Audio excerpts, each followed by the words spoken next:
Welcome to the Soul Citizens. Today is Sunday, November the 9th. We appreciate you guys being here. We've got a very special show lined up for you today. And we have a very special guest who's joining us that we're very excited about. But before we introduce him, I'm going to introduce, first of all, my co-producer and good friend, SeriousFun. My friend, how the heck are you today?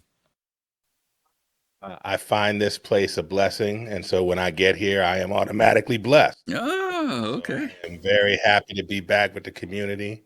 You know what I mean? It's Yeah. exciting. Stuff is happening. We're Mm-hmm. going to talk all about it. And, our guest is not only special, but somebody that I've been hoping to connect with in this space for a long time. So Oh, just very thankful awesome. today. Same. Okay. All right. All right. Thank you, Pops. I got him turned up now. Hopefully, is that better? Is that better? Hopefully, that's him better. Thank you for that, Serious. We appreciate you being here today too, as well. Been missing you, brother, but I know you got a lot you juggling. So, but I know you're still around. You're always around. And again, I want to introduce our special guest today, Pappadopolis, who we have been following for quite some time within the Star Citizens community. Great content creator, great person who's really into music. If you guys haven't checked out his mixes when he's streaming, check him out. A really good brother. He was one of the hosts just recently when we had our CitizenCon direct watch party here in Chicago. He was spinning for us that day and did a really great job. So welcome, my friend. We're glad to have you here with us today. Yeah, thank you so much for, inviting me. This is definitely I'm really excited. I don't think I could ever say that I've been nervous, but just a little bit because doing streams and then, doing something that you're a guest in someone else's, home is, can be a little, nerve-wracking, but Ah, No, everything's I good. watched Thank you you. I so watched much. you. You took off your shoes at the front door. You wiped your feet. You were good. It was great. yeah, we don't Right, bite. right. Yep, we Right, don't right. Right, bite. for real. We don't Thank you. bite. Appreciate it. No, we're happy to have you here with us today. And thank you guys for being here as well. Appreciate you guys being here today on Sunday, joining us again on a Sunday evening. Let's jump into it because, like I said earlier, we have a lot of stuff that we're going to cover for this week. Our show today is called 368 13 13 and 14. And we're going to explain what that's all about a little bit later. But before we do that, let's talk about what's been going on this past week because we've had a lot of stuff going on.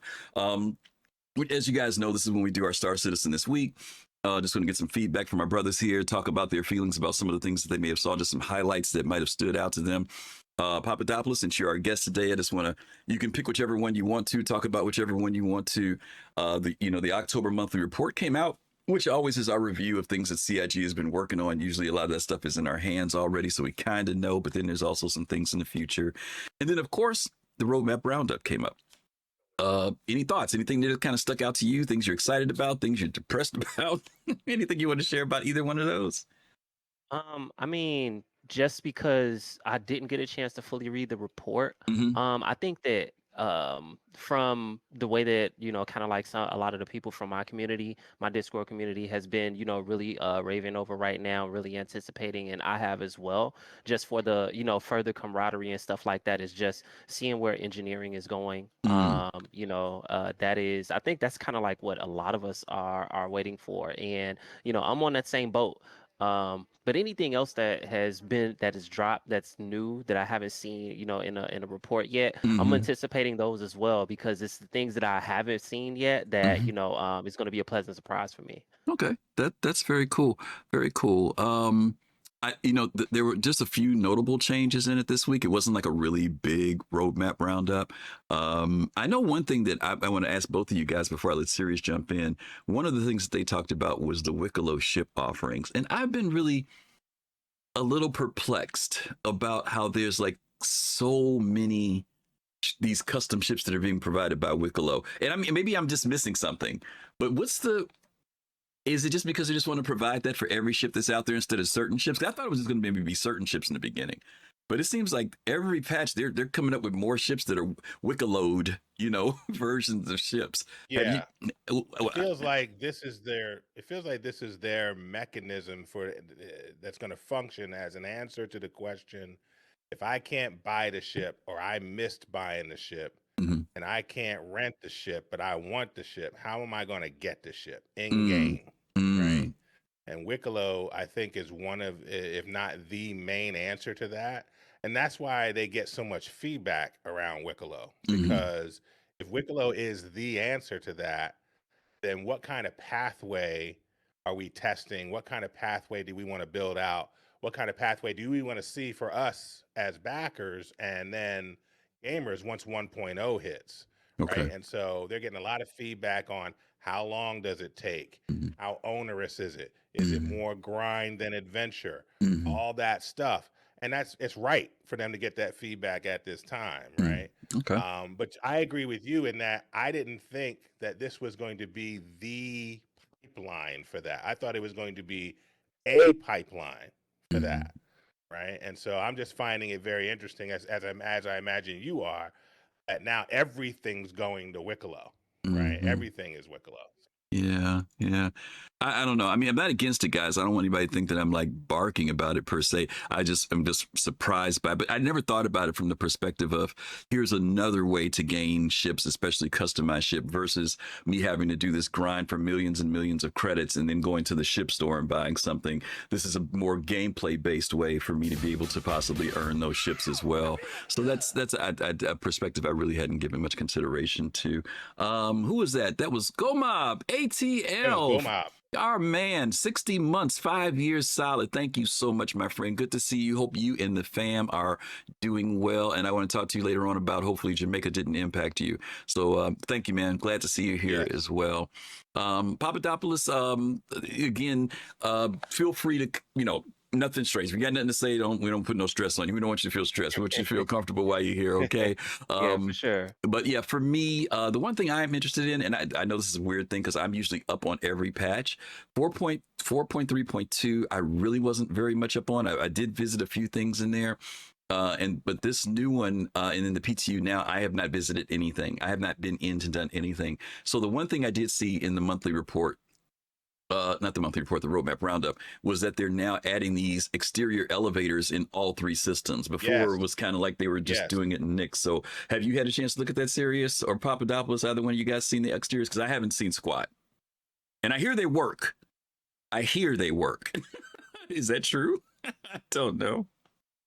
Well, as far as 4.4 is concerned, I haven't gotten into 4.4 yet. Okay, same too. Just Okay. due to yeah. So I'm in the same boat definitely, but I can't wait to get a chance to talk about Nixon and seeing what it has brought to the community. But as far as the elevators are concerned, that was one of the things that I said I would hope would not come back to haunt us. Once the next patches was released. So I'm hoping that it's not affecting a lot of the community. Okay, that's cool. Here's what I'm seeing. I do not have a Hull C currently. Okay. But I was seeing Hull Cs, which tells me a couple of things. One, that is either working or people were testing whether it was working. Right. And what I like about this change to the roadmap and adding it to Stanton is what they're really saying is for this current testable 3-system version of the game, they do want a Hull C loop to be really functional, and they don't want to exempt Stanton from that, which it looked like it was exempt from that at first. Okay. Right. So now they've added it to Stanton, which means I think they want a 3-system loop for people to be able to do these interstellar missions with their Hull C. And I'm excited to see whether they can get that steady and bug free and up and running going forward. So okay, that's cool. All right, well, let's move on to the next thing then, which Pappadopolis and I were just talking about. Update 4.4 release PTU. I have not been there. He has not been there. So serious, we're going to put this one on you. We're going to dump this on you. Or unless there's something, Pappadopolis, you've read about or heard about 4.4. And then, because I'm sure people have been in your ear about stuff that they've been saying about it. I know the biggest thing that I've heard people talking about is the performance, right? The frame rates. A lot of people have been hitting the servers. There's only two DGSs that are running right now for it. And there's a lot of people that are maxing out. And when they go there, they're going there with Polarises and Idrises. And the frame rates supposedly just kind of go back to the old days of what we used to jokingly call lag ski. But people are still excited about seeing, because we kind of forget that there are a lot of people who never visited Levski before. They never ever saw it. So there's a lot of people who are like, I'm an old guy. I remember what it was like. I know there's some new stuff there, some expanded stuff. I'm willing to be patient, but I know there are a lot of people who this is their first time seeing it and they're excited about going there. So, Pappadopolis, was there anything you want to say about the 4.4 release, or are we going to go to serious, whichever way? I want to. One of the main reasons why I haven't gone into 4.4 yet is because I kind of like I'm the type of person that has a trauma response from like frame rates and stuff like that from not having the type of the type of hardware being able to run it. Mm-hmm. And even though I do have the type of hardware now, I do want to be able to, before I, spoil my first impressions, my own first impressions, Yeah. and experience, and kind of like reliving my PowerPoint slideshow days of Star Citizen, is to kind of like give it a little bit of time to cook. So I could definitely see myself in it next weekend, and really trying to, collaborate with a lot of the community, Yeah. and, going to visit Levski and not have to experience the trauma bondage that I had with, Star Citizen back in the 3.0 days. I understand completely. I actually think this is the very first time I have not visited a PTU patch out of all these years. This is the first time that I have not visited yet. Now, maybe to your point, if it starts to smooth out, maybe this week I'll jump in before IAE. But so far, if I don't go in, this will be the first one for me. Serious, what about you? You've been in 4.4. Have you been in the PTU? I have jumped in. Okay. And I like, and Fast Cart says it in the chat in response to Pappadopolis, the FPS PTSD for those of us who have been around with this thing is real, right? Not only us getting our kit and our equipment up to snuff, just having been here for a while, that was we would talk about that on a regular basis. What's the FPS? What's the server FPS? Yeah. And we've seen some of that conversation go to the background. It's right up front again, to your point. It's right up front again with this version. But once you get out of Levski, right, there's a couple of things that I have found very, very interesting about 4.4 and Nyx. And that is the real presence of the Glacium Ring. I heard it's beautiful. Different.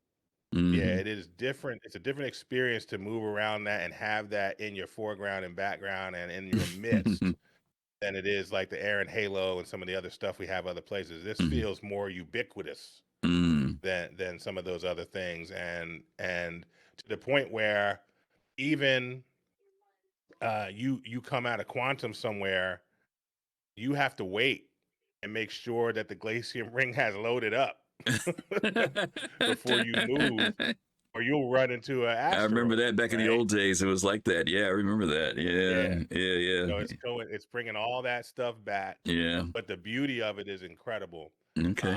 And starting to see some of these new missions. I think the meat and potatoes of this thing will be their ability to generate powerful experiences through their mission framework. And this is another test of that. So I'm also interested in that. Of course, Levski, great to be back. Run around, see what's different. But I think y'all are right in that right now, everybody's running around and everybody brought their Polaris. So, it is messy. Yeah. Okay, cool. All right, next up, let's real quick conversation on this next one. And that is IAE 2955. The promo came out for it this week. It's a silent promo, so we can run it and talk about it. But this came out this week, folks. We know it was coming, but we didn't know when. And folks are really excited. This is on the website. A lot of times they'll do something like this on the website. Then they'll also kind of maybe do something that has audio and sound effects, and maybe they'll put another one out before IAE. We still have a few days before that gets here. Usually with this trailer, there's some Easter eggs. And I've heard, I listened to a couple of the shows. I listened to some folks with Execute and Grim and some other people, and people were really trying to look through this thing and see if there was something in here that dropped an Easter egg. I think of the last one that they did was when we saw the Anvil. Oh God, what's the ship called? The one that's the Valkyrie's twin. The Anvil, the Asgard. We saw the engines and we kind of got a little hint for that one. But this one, we knew the Perseus was coming, and the Perseus is prominent in this video. Did Did you guys see anything that stood out to you here? I don't know. I've heard a lot of conjecture about some things and some shapes and stuff, but I'm not convinced there's any Easter eggs in here yet. Have you guys seen anything? Yeah, I haven't seen it. This is my first time actually seeing it, Okay. and there hasn't, surprisingly for me, there hasn't been a lot of chatter about it. Amongst my Discord and the Mm-hmm. community that that I keep in, Mm-hmm. that I try and keep up with. So it's just like I'm really looking forward to seeing what you guys have to say about that too. Okay. Yeah, Serious? people keep wanting to see the ship that's in the silhouette that looks like it might be a Drake ship. They keep wanting to see that in Yeah. this Yeah. trailer, and Yeah. it keeps proving out to be like an F8 or a Saber or a Mm-hmm. Buccaneer or something else. It Yeah. doesn't prove out to be a shape we haven't seen yet. So I don't think they're. I think this was a teaser and not a trailer, and I Yeah. imagine that the trailer, when it drops, will give us That might more. do it. So Yeah. Yeah. Let me ask a question to you guys. CIG is changing it's shifting the way it's going to be presenting ships. They've talked about not doing concepts anymore, stuff that'll be more direct to flyable. And then there's this dynamic of we know ahead of time what's going to be coming. There was a period of time when that was not necessarily the case. You could roll around to right. one of these annual events and they just drop something and it was totally unexpected. Um, is that taking some of you know, the cool away that now we can go into all the data files and we know there's 13 ships coming by the end of the year and here's the name of them and this is what they do. Or do you not care? I'm not saying either way. I'm Me just asking. personally, Mm-hmm. yeah, I don't care. I think that this, I like this approach because this gives me more confidence in what CG, with the direction that CIG wants to go in. Okay. When I'm really big in planning, like I can tell when something is planned out, Mm-hmm. and the confidence comes with that. If CIG has confidence in what it is they're going to be doing, what it is that they're going to be releasing, Mm-hmm. it doesn't really matter if someone finds out about it, the community finds out about it or not. Right. That just tells me that, hey, we're confident enough that even if it does get leaked, this is what It's we have cool. that's coming, and this is Mm-hmm. what you all can expect. And I think that that'll bring more hype than just kind of like dropping something in, Mm-hmm. just all haphazardly. It's Mm-hmm. cool to have maybe a surprise here and there, but if it's Mm-hmm. so common, then that kind of like shakes up the confidence a little bit for me. Okay. That makes sense. Serious? What do you think? Yeah. Well, for me, culturally, and Dirk is getting at some of this sensibility. Dirk Fenrir 84 in the chat, where he says, "I don't understand why people don't want to be surprised anymore." For me, culturally, I think it's less about wanting to be surprised than knowing that if I hold a mindset of I want to be surprised, that I will get spoiled all the time just from Mm-hmm. being in the community, right? I Mm-hmm. don't want to have to do a dance and tiptoe through the tulips and dance through the raindrops, trying to avoid everything, trying to hold on to my sensibility of wanting to be surprised. I Yeah. mean, I just let things come as they come, and if I see them, I see them. If I don't, and then I see them for the first time some other way. That's fine, Yeah. because otherwise, I feel like I'm going to get hammered and spoiled all the time, Yeah. right? Yeah. And so I've just decided that it'll be what it'll be. It'll be what it'll be. And as a and that's different, I think, than my Soul Citizens co-producer hat, where it's my job to know stuff, right? To a certain extent, Yeah. right? Yeah. So we supposed to show up here knowing things, right? Versus like just being a backer out in space, and I think there are ways to do that, but it's hard to do that and stay in community, Yeah. right? Because the community is talking about it, right? Yeah. So, a lot of folks figure out how to navigate that. I feel like it's too hard. Yeah. Um, I yeah, but asked I'm still looking forward to IAE. Okay. So Yeah. I asked that question because quite often backers can be a bit nostalgic, right? And, it's like when we start talking about, I remember when they used to have 5 shows a week. I mean, that's nostalgic, right? But there is evolution with this process. And so is CIG. Is even the concept thing. There's a part of me that enjoyed the concept ship thing, right? I didn't enjoy the wait in between them. But there was that thing that you looked forward to when a concept ship you knew was going to be announced, and there's an anticipation. What's the next thing going to be?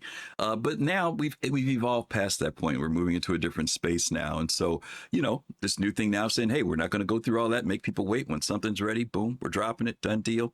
I'll take that too. I'll buy that for $1 as well. Okay, I know. real quick, Yeah, sure, real sure, quick, Greg, before you go sure. forward, you mentioned at the beginning of this section that this was a silent trailer, and Mhm. that reminded me that I wanted to say that the music that people are finding in Levski is incredible. Yeah, I've heard that. I Yeah. recommend you all go into 4.4 just for the music alone. Turn it up. It is new. It is beautiful. It is incredible. So okay. That sounds cool. Sounds good. Don't tell Pappadopolis that he's a musician. He's gonna go in there and find it real quick. he know about Pedro though. He know about Pedro. Yeah. Pedro put in work. Yeah. All right. Very last thing we had was the sneak peek for this week. And by the way, it wasn't the prisoner. Who was it? So I think it was a Citizen Ninja. Yeah, Citizen Ninja said that there was possibly the clipper possibly showed up at 21 seconds in that video. So because I didn't have it on a timer thing, buddy, that's why I didn't stop it to try to look. But I'll look later on. This has been the sneak peek for this week. Power to the people, and we know that obviously it's Drake Interstellar. I think it's Interstellar. Is it? Yeah, Interstellar and Interplanetary. I'm sorry, Drake Interplanetary. And according to the lore, Drake has been trying to, not trying to. They've been making an attempt at cleaning up their reputation, right? You know, in the early days, they were known for the flying hunks of junk, and the pirates were using them. And we know that ever since they brought in DefenseCon, and the lore has been expanded, there's been this idea of them becoming a more reputable company providing reputable materials. And then we've kind of seen this recent thing with Gray's Market come in. It seems to be maybe taking the place of what Drake used to be. I don't know, but what do you guys think? Do you think, what ship do you think this may be? Because obviously these little things that get dropped in are a leak to, not a leak, but a hint, a sneak peek to something that's coming. A lot of people are saying they think this might be the Clipper. Any thoughts on that? I don't know. I'm right. Okay. Yeah, I don't really, know the form factor of a lot of the ships. Just because, my favorite, tends to be any ship that will allow me to be able to get in and get out. But, if it's the Clipper, then, definitely, take my money. Because I'll definitely be jumping on the Clipper instantly. Okay. Serious, you say, yeah, your head was shaking up and down. You saying you think it might lend toward the Clipper? I was shaking it up and down, going, I like the idea of whatever ship gets you in and out. Okay. I'm a fan of that philosophy. Right? Fair enough. But also, I this stuff, when you talk about leaks and you talk about data mining, we have a sense that this type of ship is coming. People have been looking at that silhouette and positing for a long time that the only way that thing looks functional is if it has some of the wing type functionality that the Corsair has. Because it might have to have the wing type functionality that the Corsair has. People have been assuming it might be a Drake ship. And so when we see this sneak peek, we're thinking, okay, well, maybe this is continuing to tie all that together, right? So I heard an interesting theory. I'm not going to say, well, I will say who said it because I don't want people think they said that I said it. It was on InfoRunners, and someone within their group, I don't remember who it was, so I'm not going to say that because I don't remember, but they said that they thought that this ship was possibly a ship that was designed to take off in the similar way as the Sayulan, that it is not necessarily the typical takeoff platform because of the configuration. Now, that's just a guess. There's not that anybody was saying that that's what they know what it is. But there has been a lot of curiosity about that particular ship because of the angle of the silhouette. A lot of times you can kind of look at it and kind of figure out how this thing flies. But this one in particular, yes, it lends itself toward the Corsair, but we'll have to see, as you said. We'll see what happens when this comes out. Thrakazox, thank you. Didn't want to forget about you, bro. Appreciate you giving us that resub up there for 48 months, 4 years. And Gomob, I'm sorry, I'm getting old and blind. I said 50 months. 59 months. Thank you again for both those subs. And there's Whammer for you guys telling you thank you for the subscriptions. Okay. Okay. I think that is it on our topics for this week. We are going to get into the meat and potatoes, pardon the expression, of our show today because we are running a little bit behind. The title of our show for this week, Captain Jones. It's crazy. It's a crazy title. It had me tripping. Captain Jones, thank you for the gifted sub to Pappadopolis, making him an official family member now. He's got his own little subscription there, so we appreciate that. The titles for our show this week is 3, 6, 8, 13, 13, and 14. And we probably could have went way beyond that. And so some of you have already seen some of the social media posts that we had here, but this is going to be talking about games in particular of the space genre, and games in the space genre and how they began their development, their impact on gaming, but also talking about the fact that it took them a certain amount of time to produce these games. And so we're going to be starting with a game that's like the granddaddy. Is anybody who knows anything about game development, if you ask them what's the longest game it took to make, people know what that game is. Maybe you don't know, but there are people who do know what that game is. So we're going to start with that game. It's not a space genre game. It was based around space aliens showing up, right? That's a hint. So we're going to start with that one and then kind of work our way through into the most recent point of both Star Citizen and Squadron 42. And again, these are all within space context. Most of these are going to be either single player. I think I don't know if there's no MMOs on that list. I don't think are there? Yes, there are. There are a couple of them that are multiplayer. Yeah. And so we're going to have some conversations. One of the cool things is, though, for some of you guys who may not have ever seen, I tried to find trailers, either the original trailer for it or the most recent trailer of these different games when they launched. So you could kind of get the feeling of what it meant when these games were launching at their time, what people were looking at and seeing at that time, and what got them excited about the space genre. So hence our title today. So we're going to go ahead and jump into our very, very first one.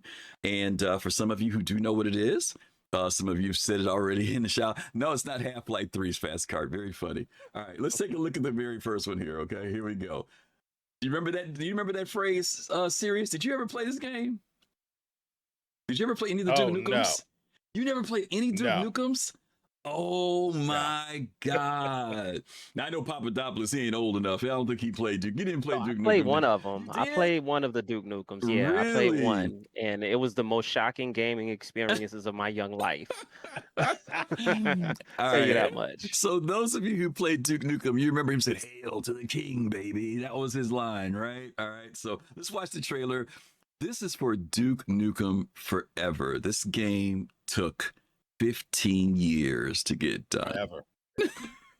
Wow. I forgot to put forever in there. I got to put it in there.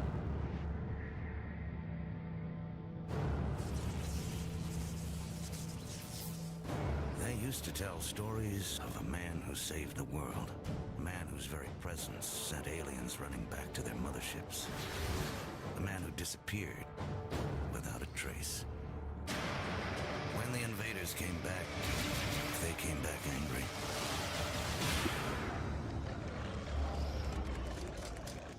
They tore our planet apart, bit by bit. But they made one mistake. They shouldn't have gone after our women. Damn it. Why do they always take the hot ones?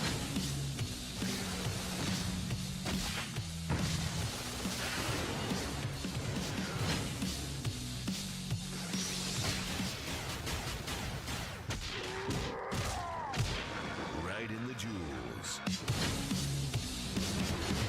Rest in pieces.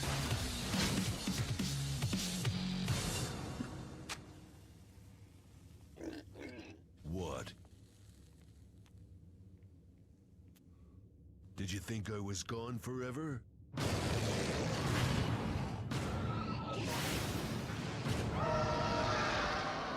Hell, I'd still hit it.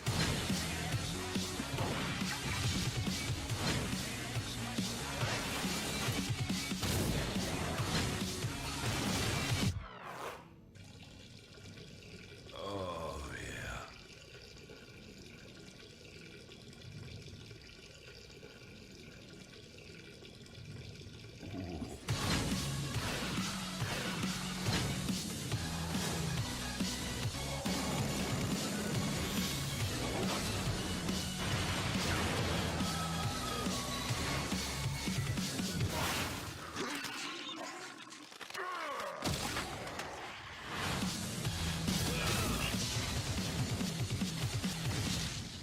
Coochie. Hail to the king, baby. What about the game, Duke? Was it any good? Yeah, but after 12 years, it should be.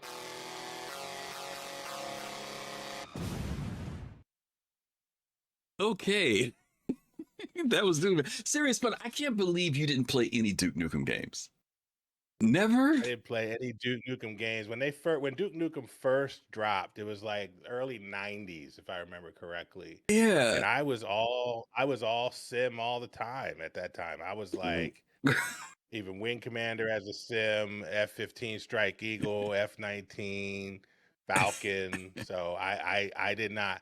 And I think the last game that was sort of had this energy that I Uh-huh. played was Uh-huh. Doom and Quake. I Okay. had left those behind. Okay, Yeah. that's fair. I mean, this is something that was birthed out of that period of time. But again, the thing that this game is known for is that it literally took 15 years. This game was caught up in all types of crazy development stuff.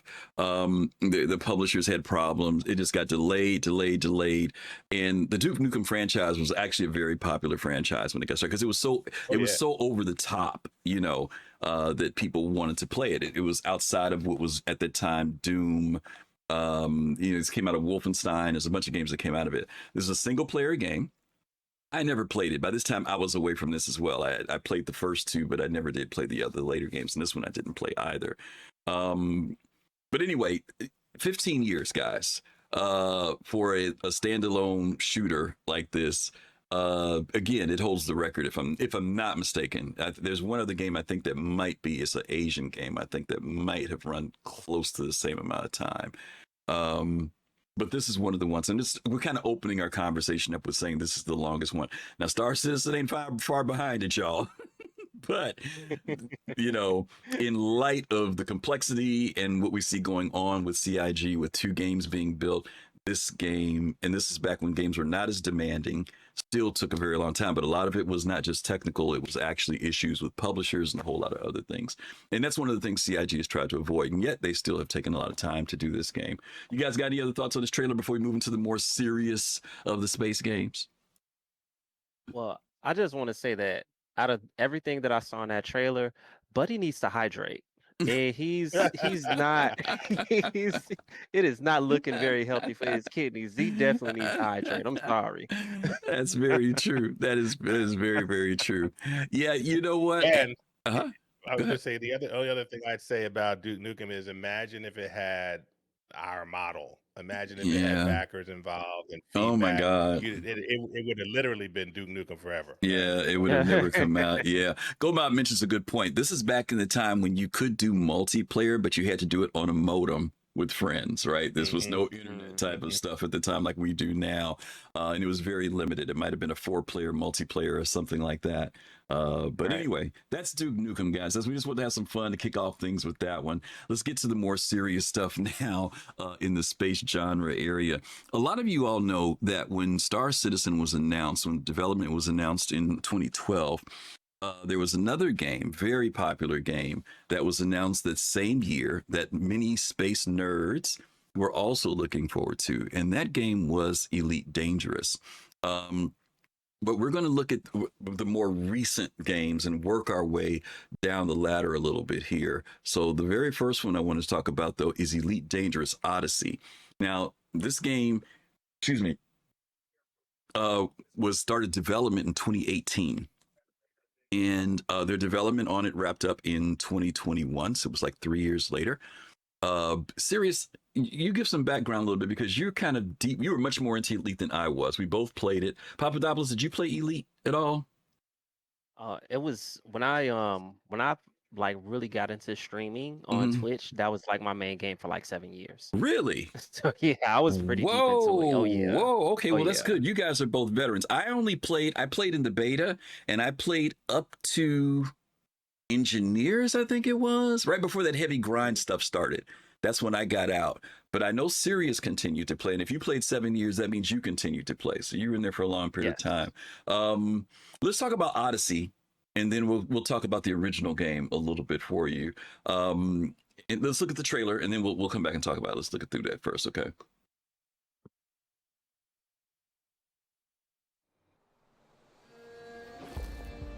One small step is all it takes to stake our claim on distant worlds. To travel farther than anyone ever imagined. To continue on this great odyssey.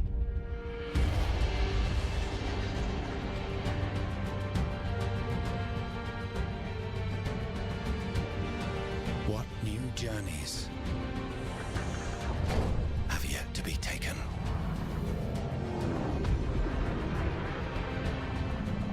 What new discoveries have yet to be made?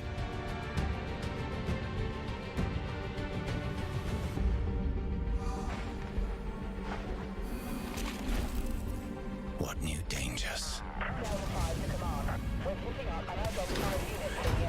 have yet to be faced?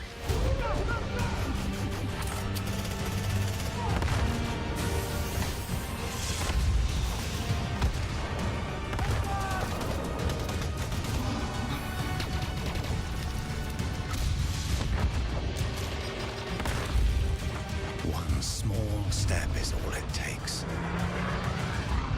to make one giant leap.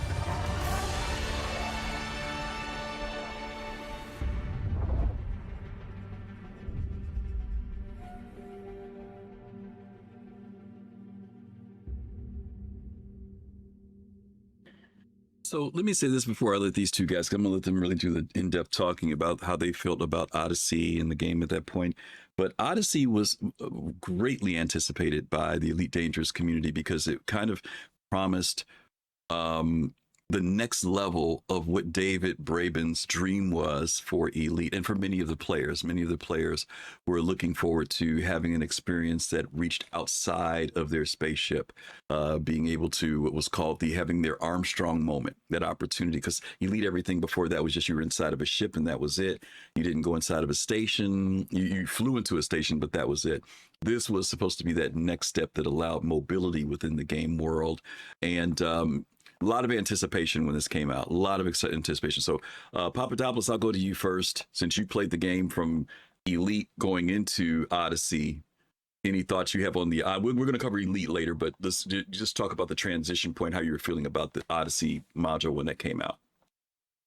I was oh my goodness, I was excited about Odyssey, but I was a little jaded because I had started Elite Dangerous on my Xbox, right? And I was fortunate enough to transition a couple of years before Odyssey dropped, and you weren't able to console players kind of were left out of the Odyssey the Odyssey update, and even though I was still able to enjoy the game that I fell in love with, kind of like Space Sims with, it was really kind of like a heartbreak for me.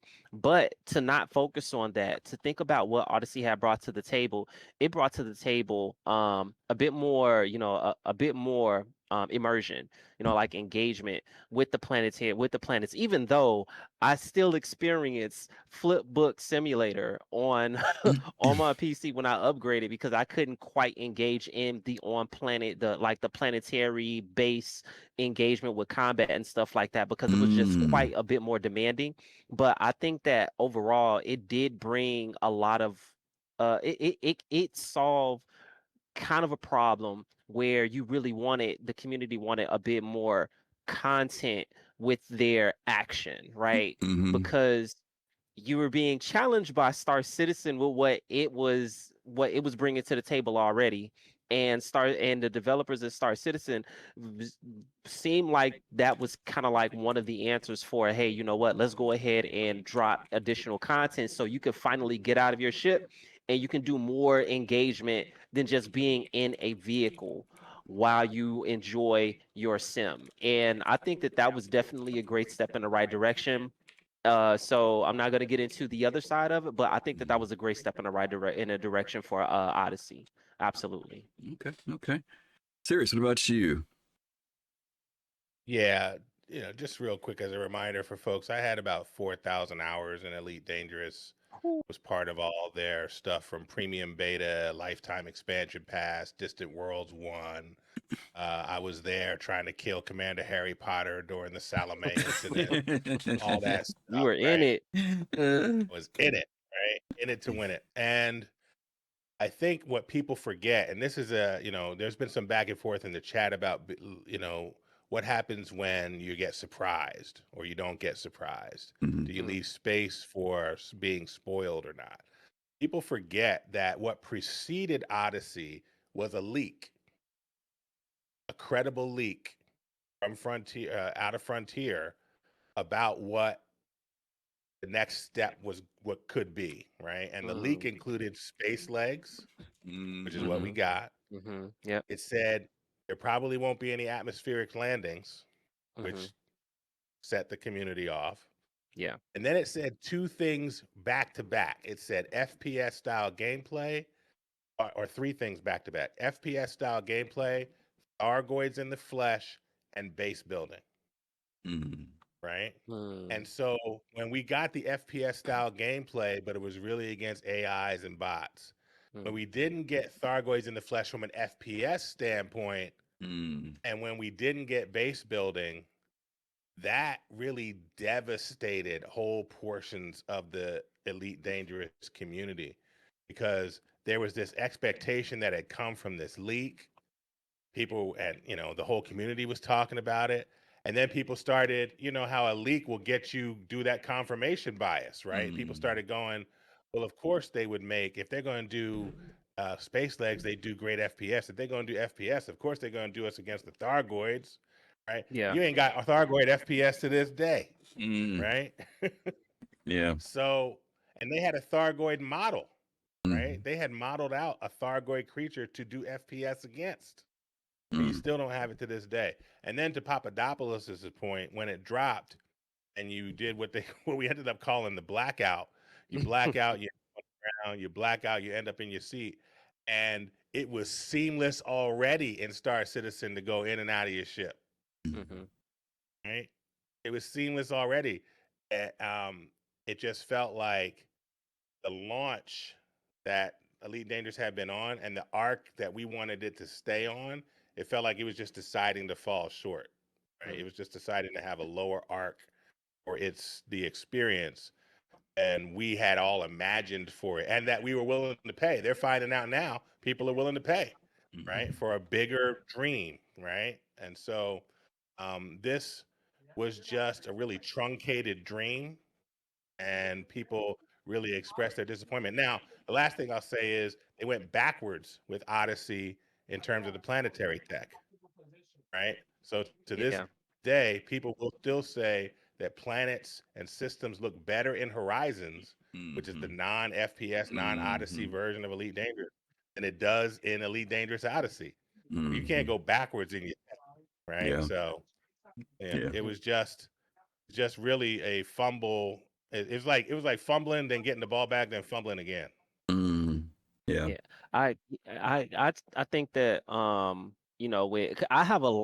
unfortunately I have a lot to say about Elite Dangerous, just because of how passionate I was, how literally it was the content was connected to my DNA, right? And it was heartbreaking to pull away from it. But the way that it just seemed like they knew what they needed, and if they had the resources that they need to be able to do what they needed to do, to be able to keep their core community engaged, right? Because they were already under a lot of scrutiny with people like Yamix and stuff like that in regards to how they were handling the franchise. I think that settling for just enough was the unfortunate situation, because I would still pay for an Elite Dangerous that was promised to this day. I would still pay for that top dollar, not top dollar. I wouldn't pay $69.99 for the Elite Dangerous that was promised,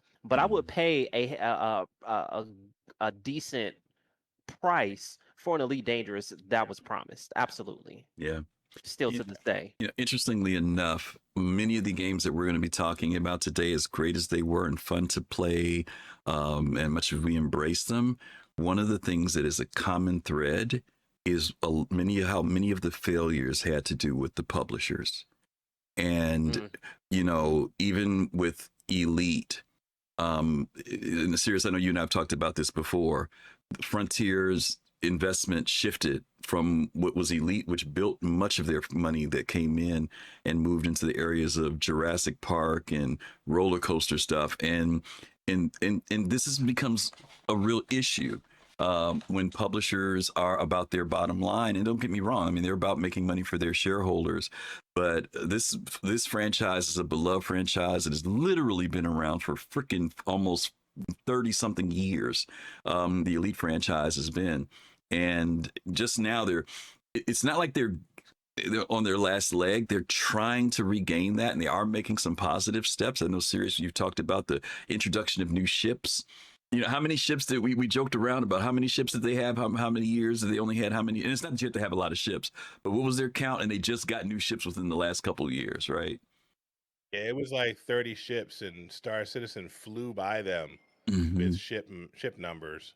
And it's just now that they're realizing that model excites people, that it works, particularly if you put a little bit of effort into, you know, little new features and balancing a little bit, but get the ships out there and let people have the experience. Now, to be fair, there was also, and I think you're absolutely right about the publisher narrative. We'll see more of it as we go through, because, you know, Frontier, people forget that David Braben and Frontier existed and was a going concern when they sent their CEO to Kickstarter to justify a space game, right? They didn't invest in Elite. He had to prove that the market existed for Elite. Yep. He had to go to Kickstarter and find new money. Yeah. Right. Before they would invest back into Elite. Then he found it. Then they couldn't believe how much he found. Right. And then they leaned in.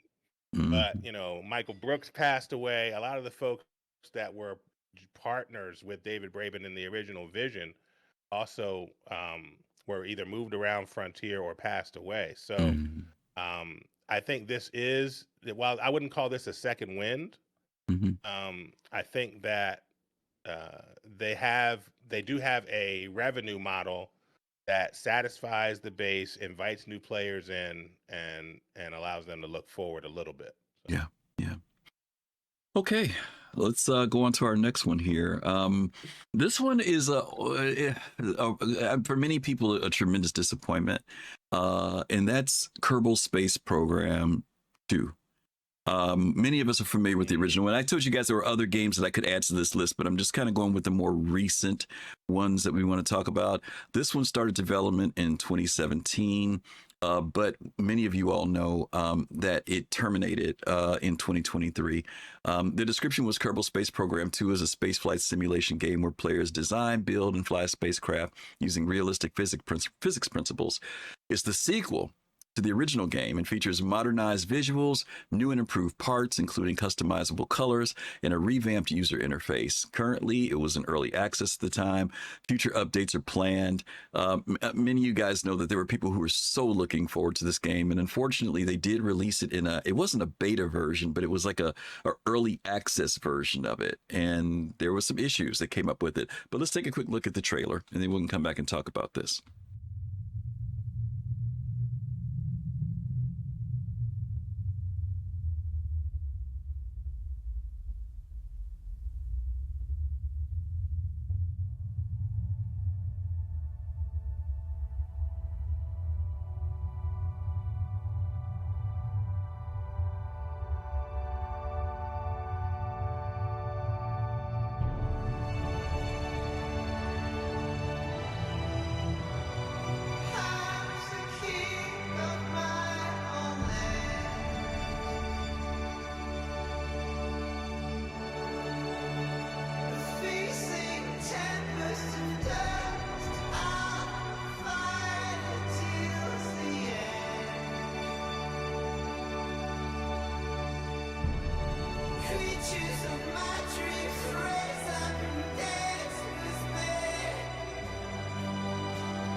So, another game.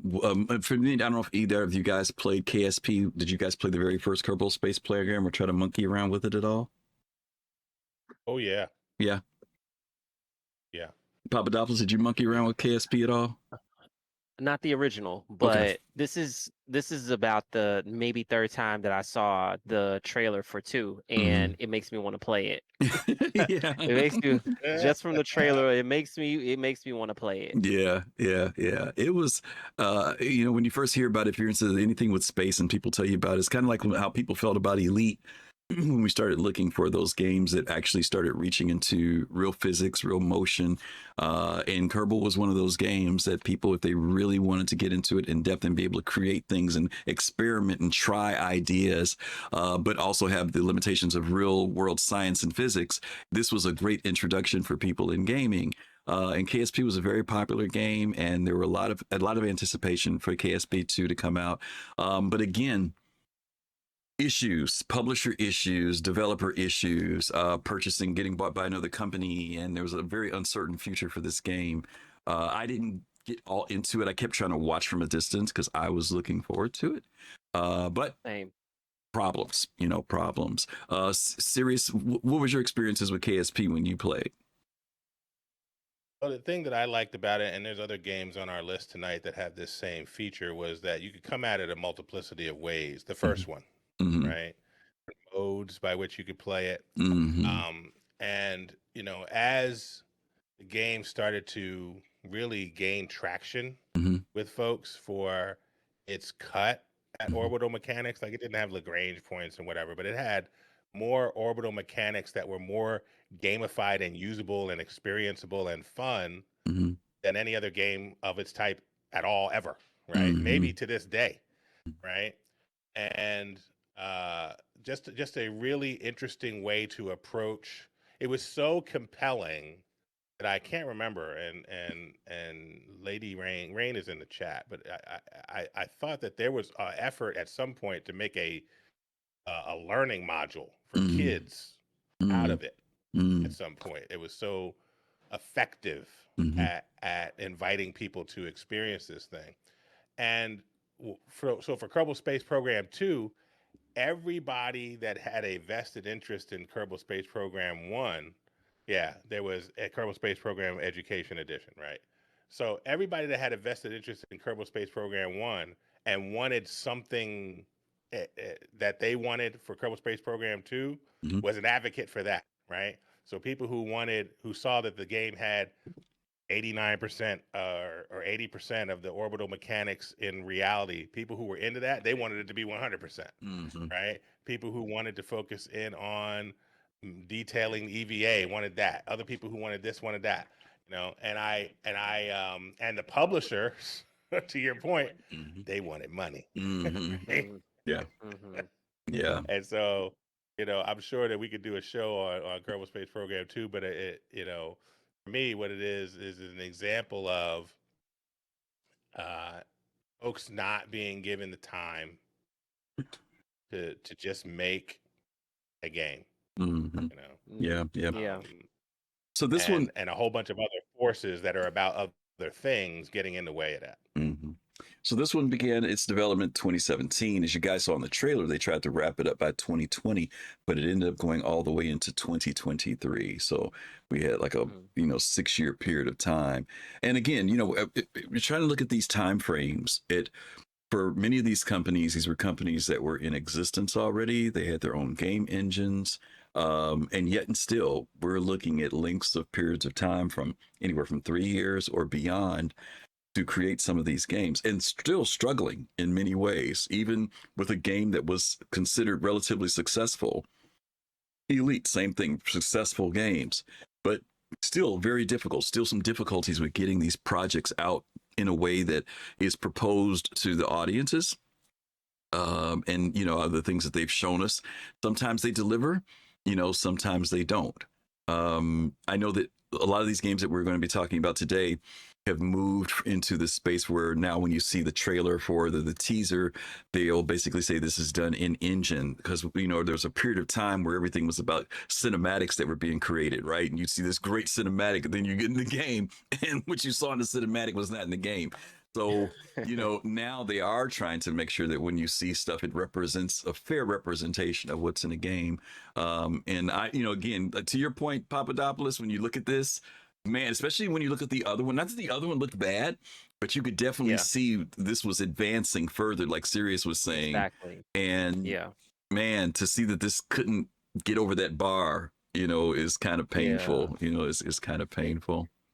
Mm-hmm. Especially for me being a person that, a lot of my content back in my Elite Dangerous days were about, astronomy and space, and being able to see kind of like, even though I didn't get a chance to get into KSP, the original, just because it seemed a bit overwhelming at first, but I would have taken that leap in KSP2 because that just seemed natural for me. But it was even hard. I was just looking for it on Steam, and it didn't even come up on my Steam search. I was like, where's KSP2? Yeah. Right. So yeah. Okay. All right. Well, we're going to hit one more before we take our commercial break. I know we're running a little bit over, but we started about 10 minutes late. So I want to talk about this next game. This one's another popular franchise, and it's the franchise for Starfield. This, of course, as you guys know, is from Bethesda. There was a lot of energy, a lot of anticipation, a lot of excitement from folks in the gaming community for Starfield. And Bethesda's description for this is Starfield is a 2023 action role-playing game where you play as a customizable space explorer in the year 2330. You join an organization of explorers called Constellation to uncover the mystery of alien artifacts, which sends you on an epic journey across vast area of the Milky Way, known as the Settled Systems. The game is an open-world sandbox, allowing you to explore over 1,000 planets, build outposts, command your own ship, and complete a wide variety of main and side quests. So let's take a quick look at that trailer.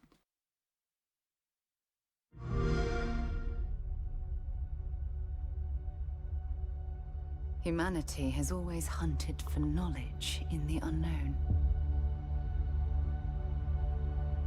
The wonder is, not that the field of stars is so vast, but that we have measured it.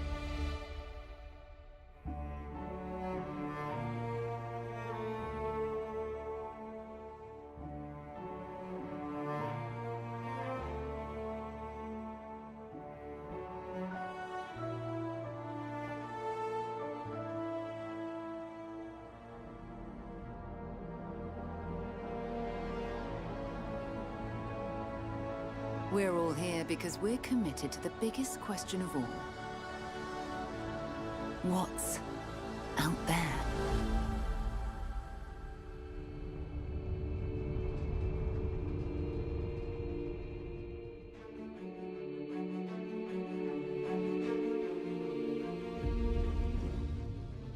You're part of Constellation now. Part of our family.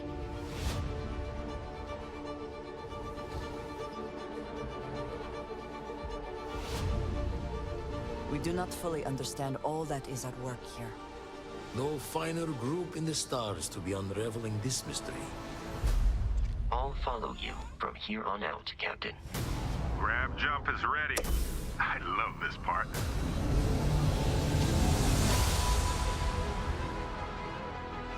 These artifacts could be everything we've been looking for.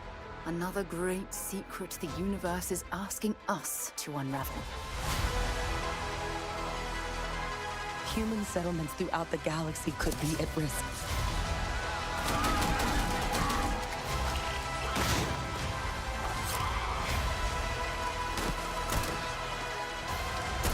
We are not stopping. Whatever lies at the end of this road will change humanity forever.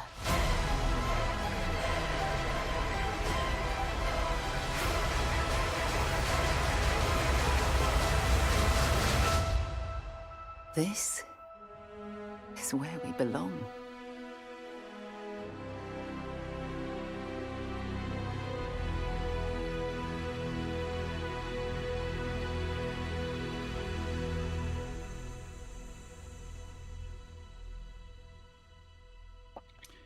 I always love the main theme to that song. Well, the music in the song in the game is beautiful. I always love that theme that they have for that.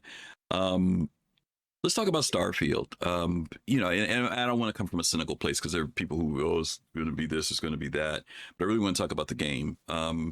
It was very popular, very well received. A lot of people played it. A lot of Star Citizen players played the game, and there are a lot of people who still play it. Give me your pros and cons though on Starfield. When you have a game that's been hyped so much, in fact, I remember the originally their promo was that the game was going to launch on 11/11/23 or something like that, and then it got pushed back. And I remember all they had put out was like a little teaser. It wasn't even a teaser. It was just like a space station in space, and that's all we saw. And man, when it got pushed back, man, it was like people went crazy. Do you think that was because of hype from community, hype from Bethesda? What is it that, you know, maybe generated a lot of that and built such a great expectation? Later on, they put out a 45-minute promo that was really, everybody was tuned in on it, right? Everybody was watching it. What do you think were the successes and maybe the missteps here? Because once again, you know, is it the publisher issue? Is it what is it that was the problem with Starfield? Pappadopolis, I'll go to you first on this one. Yeah, sure. I think that it was, I feel like the hype was, in my opinion, the developer's fault. I think that, you know, it could have been, you know, it could have, if reality is able to hit the developers or the shareholders, because I feel like, I'm not a developer, but I would feel personally that everyone has a passion that is invested in the development and the creation of a great product that's going to bring an experience. And it seems like Starfield was, the intent on it was to bring a great experience of immersion. And unfortunately, it seemed like it may have been pigeonholed or tied to what the shareholders wanted at the end of the day, which was a, you know, a certain release date and a certain, you know, and a certain amount of money being made. And I feel like the passion may have been sapped out of it to be able to meet that, you know, to be able to meet that demand. And that's unfortunate because, you know, I think that as far as pros and cons are concerned, I only have one con about the game, and that's loading screens. You know, I felt like I wanted a game that was going to help me get over Elite Dangerous, at least for a little bit, right? Because I was in between. I was like, do I play Elite Dangerous or do I play Star Citizen? Because I hadn't really gotten into Star Citizen yet. So I'm looking like, yo, this looks awesome. I want this. I want to be able to get everything that I get out of Star Citizen, except for being able to use, you know, get up out of the seat of my ship. Right. And it seemed like Starfield was going to bring that. But unfortunately, while it did bring that, I had loading screens where I couldn't get that experience of full on immersion as I felt like I was promised. I felt like I was bamboozled, and I wanted to knock on the doors of Bethesda and throw hands. That's the way that I felt. I felt about that. I was passionate. I wanted to throw hands. Yeah, you know, it's something funny. I know, and Rain says something that's important in the chat, and it's I know Prisoner was quoting it, talking about 25 years in the making, and that was marketing speech. What I think was truthful about that was that I think that what's the guy's name? God, it just flew off my tip of my tongue. Todd Howard. Todd Howard. I think that Todd Howard 25 years ago dreamed of making the game, but it was not in development 25 years. This was a statement of evolution from when he thought about something he would like to do one day, and eventually the opportunity finally opened up for them to do it. Now, mind you, Elite, again, our dates are there. I'm not Elite. Starfield's dates are there for you. This is from 2015 to 2023. It took them about 7.5 to 8 years to produce this game.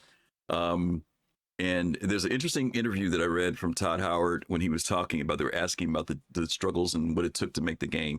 And this, I've said this quote before, but one of the statements he said was, he realized halfway through the project now why people don't make games like this, referring to the time and effort.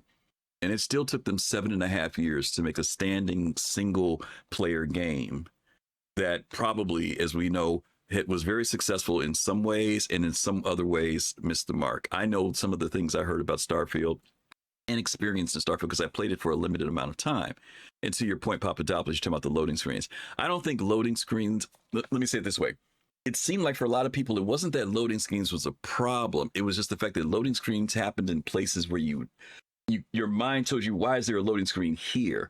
You know, like getting in your ship, and if it went to a loading screen to take off, you could deal with that.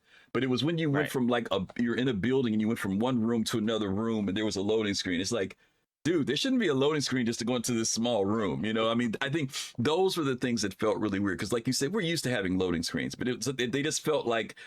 And then there were people who felt like inventory should have been better, more intuitive. They've had better inventories in their older games. It was almost like they took a step backward with some things, right?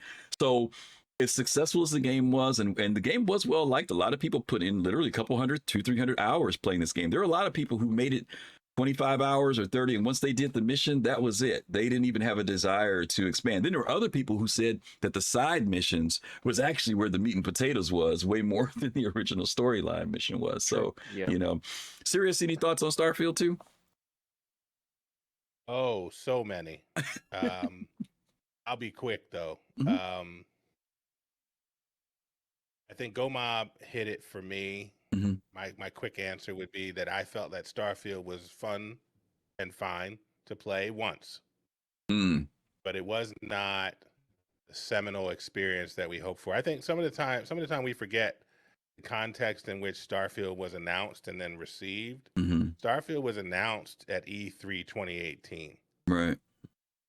And we got it 2022, 2023, right?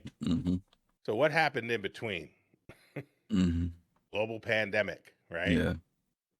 A lot of people inside, a lot of people anticipating certain things, right? And importantly, for this particular game, you know, a lot of hopes and dreams around what Skyrim used to be extended. Right? And why is that my model? Well, it's my model because Skyrim was an original release, a collector's edition, a premium edition, a legendary edition, a special edition, a VR edition, a Switch edition, an anniversary edition. Why does it keep getting released and keep having this success? Because it does something right, right? Skyrim was originally released across the PlayStation 3 and it gets released across the PlayStation 5, right? It has that type of life. So when I would walk after dealing with the first dragon, when I walked to Whiterun in Skyrim, there was no loading screen. Yeah. Right? Yeah. Or I didn't see one. I didn't experience one. I went all the way up to the leader of Whiterun, no loading screen. Right? Just had this seamless walking experience. And Todd Howard gets on that 45-minute piece you talked about and talked about 1,000 planets, 100 systems, and he knew he was marketing to the people that were waiting on Star Citizen in part when he said that. Yeah. Right? Because that was one of the things that we had been that they had talked about in the stretch goals for Star Citizen. So he's like, I'm gonna give it to you now. Yeah. And so I came to Starfield thinking two things. One, that I was gonna have this elevated experience where everything that they needed to learn from Skyrim and all the additions they had put out on that was going to get better. Yeah. And it was going to be the game that I played to hold me over until Star Citizen was done. Yeah. I came into the Soul Citizens Discord chat and said as much, right? I'm going to play this. Star Citizen can take its time. It's the one game that I got time for. Take your time. Yeah. I got something to play. Yeah. Right? And to Bethesda's credit, they continue to be able to tell stories. Some of the storytelling in Starfield is great. But, you know, it felt like I'm from Jersey. It felt like I was back in Jersey. It was a toll every 5 feet. There was a loading screen every 5 feet. Yeah. Facts. Right? Let me ask. I was like, this is not an elevated experience. This feels like your engine went backwards. Right? It didn't get better. It went the wrong way relative to Skyrim. Yeah. Right? Yeah. And so I picked it up one additional time. And that was to put the mod on that the dude has done for Star Wars. Yeah. Yeah. Yeah. That's a great mod. That's the only other time I picked it up. That's a great mod. Let me ask you guys a question. And then we're going to take our commercial break. And this isn't just in relation to Starfield per se. Is it difficult to make space popular to a mass audience? And I'm saying that in a sense of the games that have been successful are niche games. They're pretty much niche games. They focus in on certain areas and that's it. Is that also a problem? Because if you take space in reality, unless you're into astronomy and into all of that, and you realize what space really is, you can get excited about what really space really is. But if you're looking at space from a fantasy TV movie perspective, you might get disappointed. Like, Sirius, you and I both know how many weeks it takes to cross, and Pappadopolis too. If you're an elite, you invest weeks crossing systems. Yeah. That is not what some people find as fun. Right? Yeah. Right. You know, so when you say, well, you know, Starfield has 1,000 systems, that sounds great, right? When you talk about No Man's Sky having thousands of systems. But, you know, for some people that scratches an itch. And for other people, it's like, you know, is it going to be fun? So I'm just curious, you know, because I'm naming this on any of these games. Elite, same thing. You know, when you go to Elite looks beautiful, but man, you get down to the moons and those planets, they ain't squat down there but dust. It's like, you know, you can get out in your vehicle and ride around in dust like in 1968 when we went to the moon. You know what I mean? It's like, okay, you know, how do you, you know, you get my question. I'm saying, how do we, is it reasonable to think of a mass attraction the more we develop games to being like space? Or is it a niche thing? Is it people who are into that they're going to love it, they're going to eat it up? I don't think so. I don't think so. And the reason why I don't think so now, like when I first got into Elite Dangerous, that was my first ever space sim. And I didn't have any interest in sims at the time. I had an interest in space. I think that it just really depends on the marketing. Because nowadays, especially since, you know, the James Webb Space Telescope, you know, had its big run and still having its big run to today, and you have Neil deGrasse Tyson, and you know, that's giving fact checks and in real cool ways. I think that it's the new progressive way to be able to think about learning, right? On that scale for sci-fi as far as for astronomy. So do I think that it is niche? Yes, it is niche, but I think that people are looking for those types of things in communities nowadays. Like they want to be able to get an experience that be able to take them away from a lot of what, you know, the chaos of other games like Battlefield and Call of Duty bring to the table, and they kind of want something that's takes them out of their norm and brings them to communities that will educate them and be able to give them a different perspective. So that's what I was looking for, and I found that. And now space sims are all I think about, you know, outside of Arc Raiders. But you know, that's kind of like what I feel. I don't feel like it is difficult to be able to attract the general public. I just think it's all about marketing. It's interesting you mentioned that, and I'm a little serious answer. We're going to take our commercial break here because we could have a whole show on this conversation. But here's my counter to that. My counter to that is that Fastcard said something in the thing. He says, I don't think Halo's a niche game. I don't know if he's being serious or not, but I would say, yes, it is. And the reason why I would say it is because the niche that I'm talking about in relation to that is that it's all FPS combat. And so the thing that they bring to excitement in space games is just that, it's combat. Even though space is much bigger than that, a lot of these games that we're talking about today, that's what they bring. And so if you were to take that element out, would it be exciting? That would be a difficult sell. That would be a difficult sell. So, or it may be a difficult sell to the mass audience, but now you do bring it down to the niche, right? Because that's my thing at that point. That's why I say, is it difficult for developers? Is it difficult for companies to create that space game that, you know what I mean, doesn't become niche, that it literally has all these avenues and people can do them. And you know, that's my thought. But anyway, seriously, science itself is niche. Yeah. Yes. Absolutely. Yeah. Unfortunately, yeah. Yeah. Really. Unfortunately, is right. No, the only thing I was going to say is it depends on what you meant by space, right? Mm-hmm. If I look at some of the top box office movies of all time, they are set in space, Mm-hmm. right? Long time ago in a galaxy far, far away, right?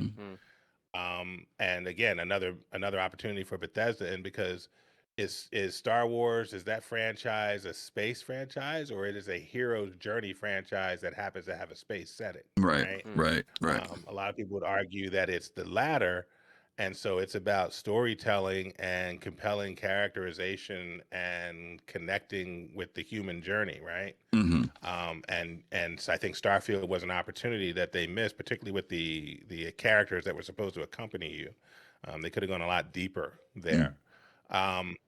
But it's also, when you say niche, Star Trek is niche. Not everybody knows Star Trek, but Star Trek is also culturally ubiquitous. True. Yeah. Right?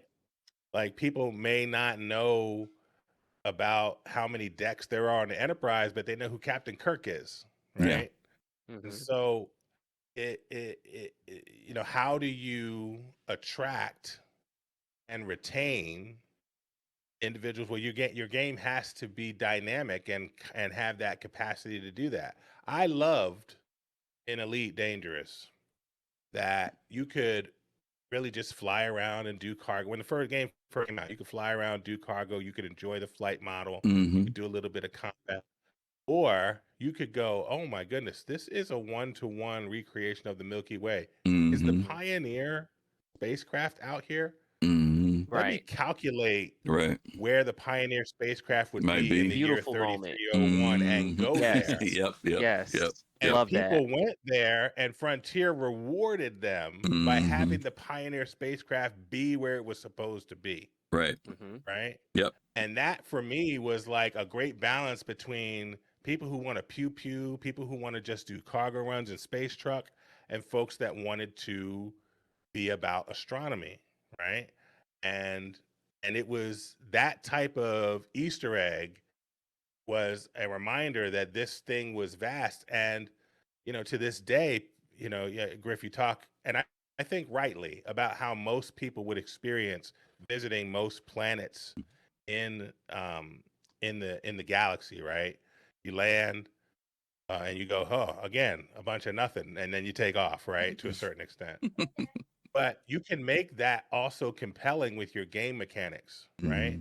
Let's say you lay on one planet full of nothing, but it has the highest peaks and mountains that you've ever seen, and you get to climb those. Let's say you land on another planet that's ostensibly has nothing on it, but it has trenches and canyons that, and maybe there's an Easter egg down there if you'd figure out how to get down there, right? It doesn't have to be that every planet has cities and is fleshed out. It can be small things and big things, particularly because space is so vast. You have these ongoing opportunities. So I don't think that that a space game can miss out if it wants to be AAA or what I call Star Citizen, which is quadruple A. If it wants to be that level, it can't miss out on giving people Star Wars and the hero's journey and some of that.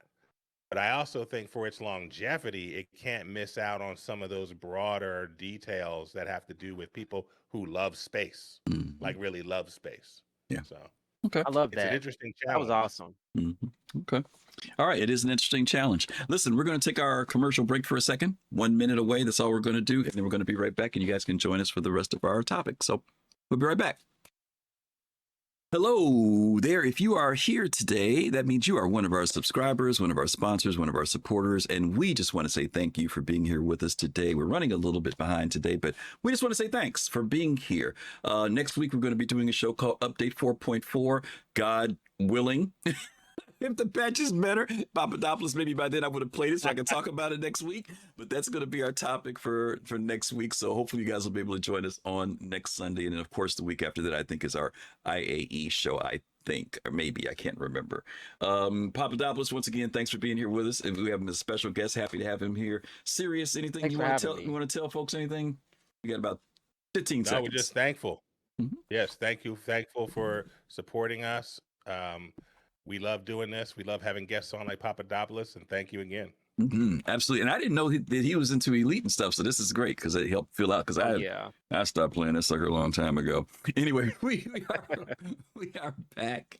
And we're back today. Again, we have our special guest, Pappadopolis, with us, who's joining us. And we're happy to have him here, sharing especially his information about Elite. And we're gonna talk on that in a couple seconds. But before we get to Elite, we're going to hit our next big baby here, and that is No Man's Sky. No Man's Sky is a survival exploration game set in a procedurally generated infinite universe where players can explore planets, discover unique life forms, and trade resources. After a rocky launch in 2016, the game has been praised for its extensive post-launch updates and added multiplayer, base building, and more robust gameplay, transforming it into a rich and expansive experience. Players can choose to focus on exploration, combat, trading, or survival as they navigate the vast galaxy. Let's take a look at the trailer real quick and we'll talk about it. This is their most recent trailer, second most recent trailer. This is for the explorers, the wanderers, where others see darkness. They see stories to be told, worlds waiting to be found. They expand our horizons.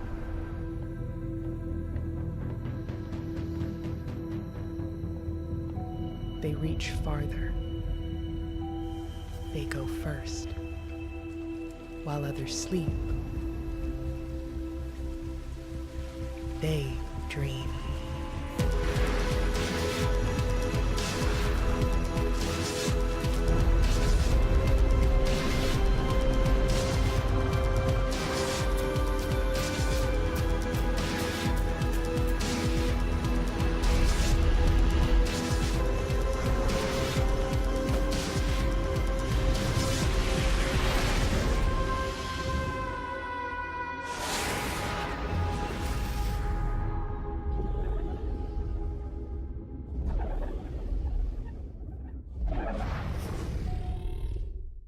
Now, that particular trailer is their second to last one. I didn't show the last one because the last one's only like 30 seconds or 40 seconds long, and I wanted something that had a little bit more depth to it. But most of us are familiar with No Man's Sky, and most of us are a bit even more aware of the history of No Man's Sky. No Man's Sky has been in production, began its development in 2012 as well. And 2016, it launched. As many of you guys know, when it launched, there was the amount, I have to wonder, guys, which one had the most anticipation? You think Starfield or No Man's Sky? If you guys had to take a guess, which one do you think people were most hyped about coming out? Oh, I think it's No Man's Sky by a far sight. Yeah. Yeah. I think it might be No Man's Sky might have it because 2013 we saw it at what's it called? I'm drawing a brain fart. What's the convention? E3. And one of the things that this game had, which Starfield also did, but they did it way more with No Man's Sky, was that they started actually doing PR on like late night talk shows and stuff. You guys remember that? There was like late night shows where they were inviting. How come I can't think of the man's name now? Y'all help me at Hello Games. No, I mean Sean Murray was on with Colbert and Colbert, yes. And so there was so much hype about this, and it was interesting that you all this excitement that he had about the game and was very pumped up about it, and folks were pumped up about it. But then when it came out in 2016, it missed the mark. Now, this is another one of those situations again where you're dealing with the publisher. If I remember correctly, Microsoft got behind them in the development of this and advanced them. Was it Sony and advanced them $50 million, I think it was, to get everything out. But they also gave him a deadline. And it didn't hit it. It didn't hit the mark. And the amount of heat that Sean Murray caught for this and Hello Games caught for this was unbelievable. Death threats. They had to lock down. There's a whole lot of things they had to do, even for their own personal security, from people in the gaming community who, it wasn't just about getting a refund, but I mean, people got really, really, really like psychologically, like a little bit too far, not a little bit, a lot too far over the edge about a game that they were disappointed about. But Hello Games has probably built one of the best redemption stories ever. They kept their nose to the grindstone and they kept working and continued to produce update after update after update after update. And over a period of 13 years now, they are finally reaching the place where the game is the vision that Sean Murray talked about back in 2013. And so now the game is an amazing game that a lot of people enjoy playing to this day. So let me go to these guys. Pappadopolis, let's go from you. Anything you know about No Man's Sky? Did you play it? Did you buy it? Did you just watch it? What do you got about I it? have a love-hate relationship with No Man's Sky. And Okay. I wouldn't say hate is the right word for it, but it's in the best context, right? Because I always, unfortunately, when I was in Elite Dangerous for about 7 years, and No Man's Sky was the bridge that wasn't the bridge that I wanted between Elite Dangerous and Star Citizen, but it was the bridge that I got. And the reason why I didn't like it for a very long time, but I always picked it up, is because it was always too much to do. It was too much to do, and it wasn't enough for me to be able to grasp what to do. Right? And so I came to appreciate it a couple months ago. And here's the reason why I came to appreciate it. And it changed my whole perspective about what No Man's Sky was. I came to appreciate it when I played it in VR. When I played that game in VR, I was taken to a completely different mode about No Man's Sky. And to think that with every iteration of the update, you could still play it in VR, right? And it would give you, and it gave me an experience that I did not expect. And I would say I'm in love with No Man's Sky right now. I would say I'm not in love with my VR headset. But but I love that No Man's Sky allows for you to be able to engage in the game in VR. And if you guys have not played No Man's Sky in VR, I know it's not very common. I know VR is still not as accessible yet. But let me tell you something. If you think you love Elite Dangerous in VR, and I did play Elite Dangerous in VR quite a few times, and it was fantastic. If you have not experienced No Man's Sky in VR, I think that you're missing out on an experience that will probably not only get you involved in No Man's Sky more, but VR will take you to a completely different level of immersion and love for that game. Wow. I'm glad you're saying that, because I've wrestled these people have heard me talk about No Man's Sky before. I think No Man's Sky is a great game. It's just not visually for me. It's kind of like World of Warcraft. It's like World of Warcraft. I think World of Warcraft is a great game. I don't like the animated look of stuff, and it's stupid that I would make a decision about not playing a game based on that. But I played ESO more. But I'm just saying, I played ESO more than I played World of Warcraft. And so I like you, I picked up No Man's Sky several times. I started playing it and then I kind of lose it. But I'm actually glad that you said that now, because if I played it in the VR, and I have VR, if I played it in the VR context, I will probably like it because of VR. It's so much better. So, and of course, Elite is so amazing. Like you said, Elite even does that to you. When you play Elite in VR, you can't even not play it in VR anymore. But I never thought about No Man's Sky in VR. So you may have just given me some energy now to go back and say, let me put these on and see what this is like. Environmentally, it's completely different. You engage in the environment in VR, and I have a VOD of that session. It was like maybe a month ago. I have a VOD in that session, and for that 2.5, 3 hours, all you heard was, "Oh my goodness, I didn't even know you could do this. Wow, this is awesome. Oh, you could do this." But I was like a kid in a candy store. That was the most amazing experience that I've had in a while on VR. Well, thank you for telling me. You've given me a reason to fire it up again then. Okay. Serious, what about you? No Man's Sky, what's your thoughts? Yeah, so I just want to say a couple things. One is, yes, I do believe that Sony was putting pressure on this little studio, Hello Games. I also think that that Sean Murray chose to say some of the things he said that he didn't have to say. Right. And when the game launched and there were features that he said were going to be in the game at launch, it'd be one thing if he said, right. we're going to have what we can have at launch and we'll get to it, which is what they ended up doing. Right. Right. They ended up doing that very thing and doing it well.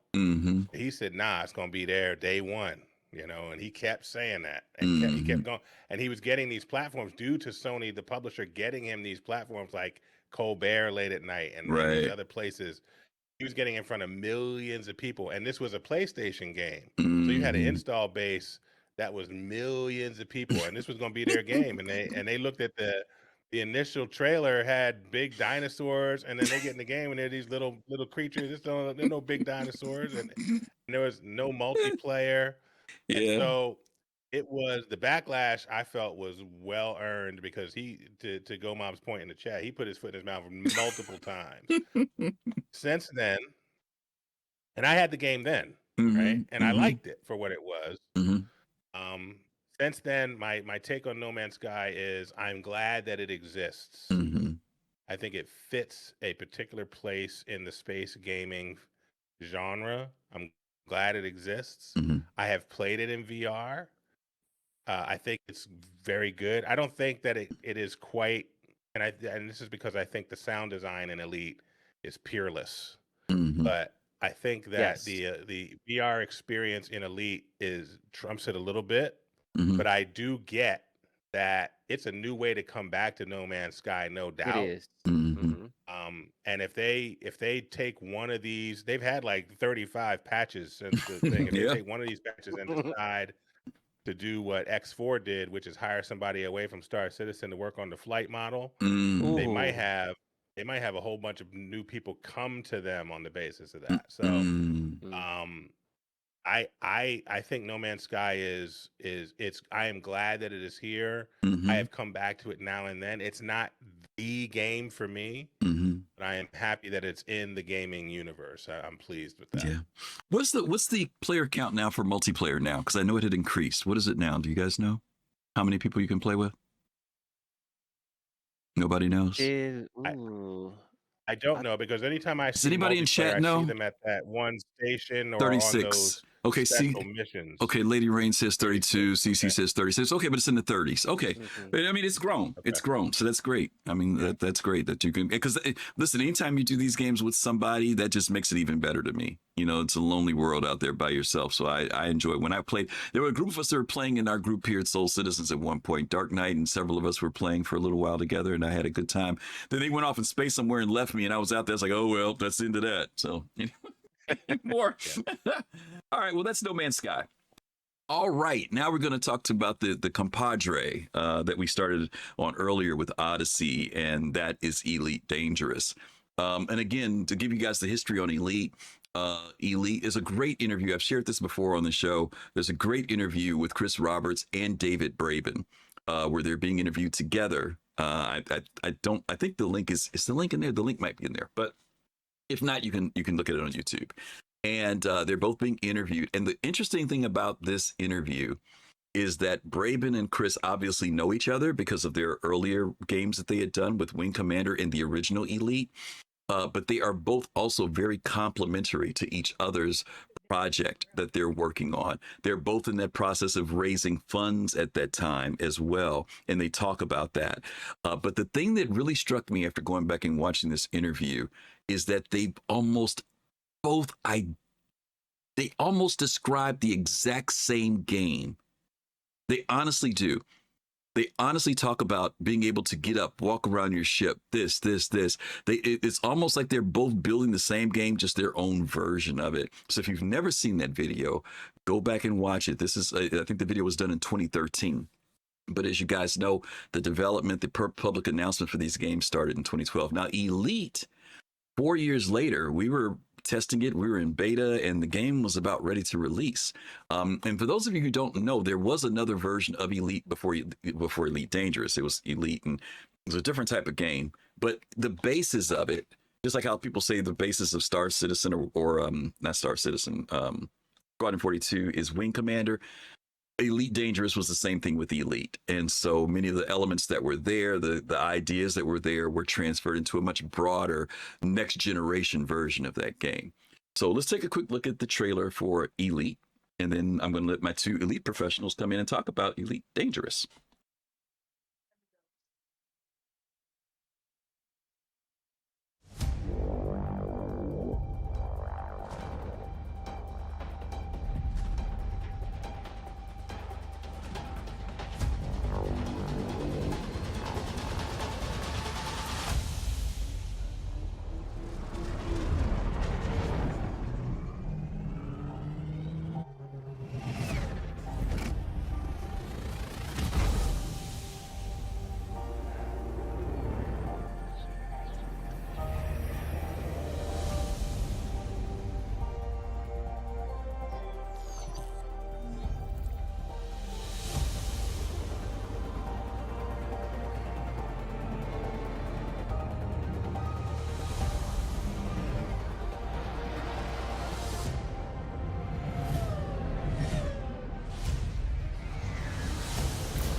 All right, Commanders, going to bring back some memories there for you.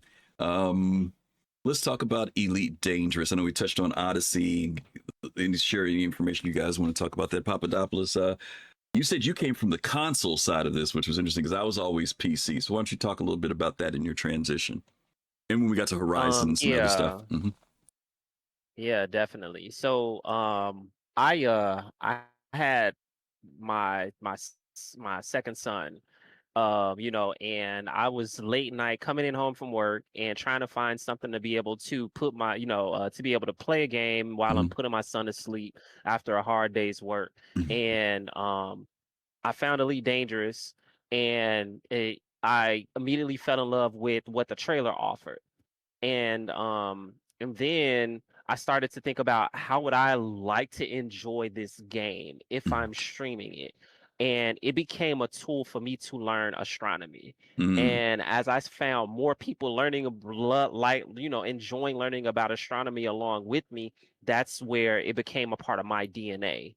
And so I didn't play it the way that you see in the trailers. I was an explorer through and through. So I took those boring trips and educated myself and others along the way. And that was generally my experience. And I think that that is the reason why I don't think that attracting the general audience to, like games like this, even if they don't play the game, they're curious about, okay, so what is astronomy and how accessible is it? And that's accessibility. Yeah, I think that that's accessibility in its purest form, because if you can educate someone about it, then therefore they're going to end up eventually, like if they have the equipment, they're going to get into it. And that's, and playing it from a console standpoint was just, the community was so strong console wise. And so that's why it hurt me so much when Odyssey dropped and it just was not involved in, it was not involved in the console was not involved in that. And But let me stop you for a second, because maybe some people don't know how hard of a controversy that was, because when we were getting ready to go to that next update, console players got left out.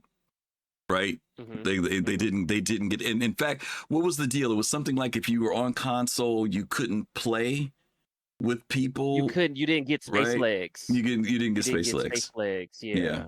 That was rough. And the features that came along with that. Mm-hmm. But I think that I said that I would never. I couldn't see myself going back to Elite Dangerous in the way that I used to, because Star Citizen ruined that, okay? And the reason why Star Citizen ruined that is because of the space trucking and cargo hauling. But I think that there's still a lot that someone can get out of Elite Dangerous just in the game itself, and what it presents as something realistic that you can literally go out and you can research, and you can fact check.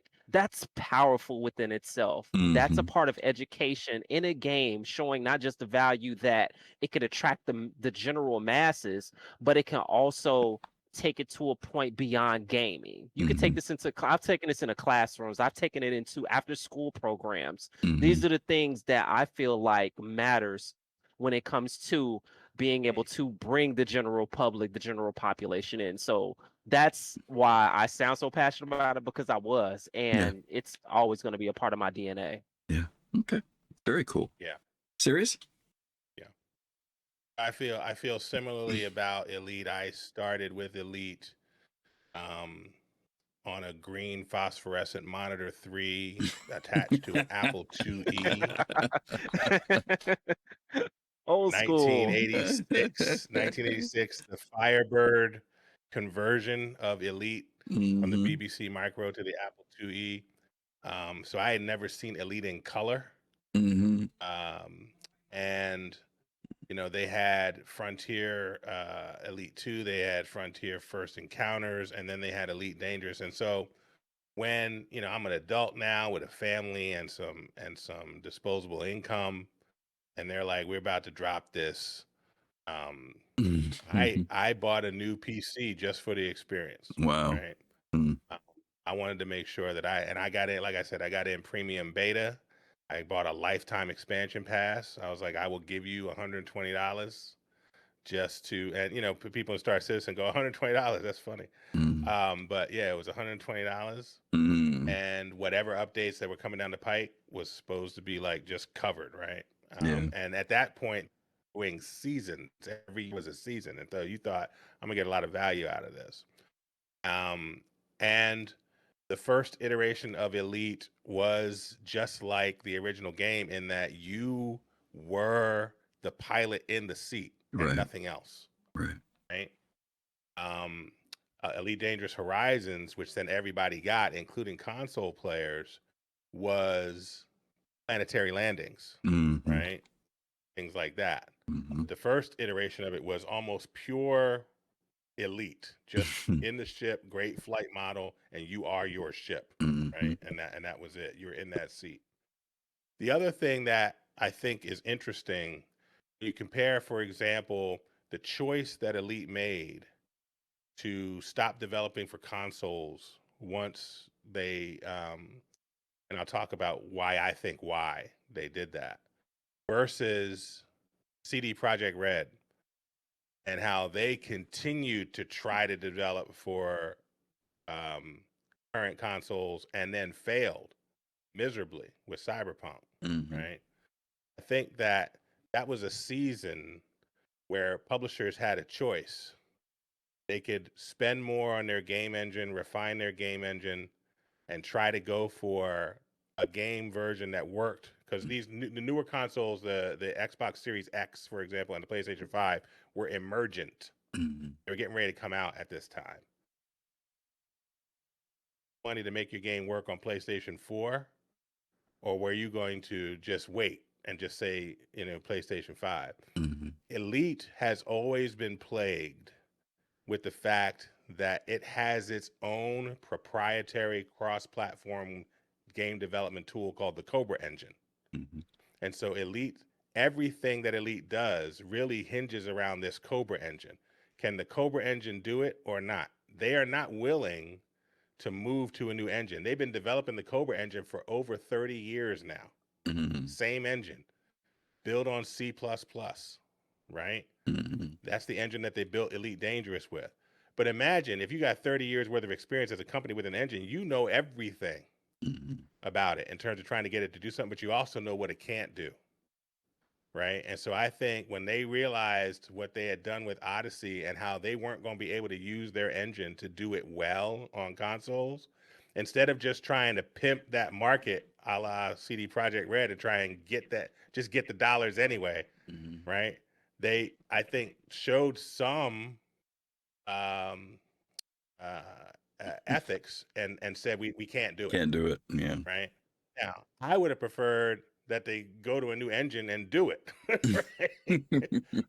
But if you know Frontier, they're not going to do anything outside of that, and they're not going to spend any money on an engine, not when they feel like they have that Cobra engine for the last 30 years.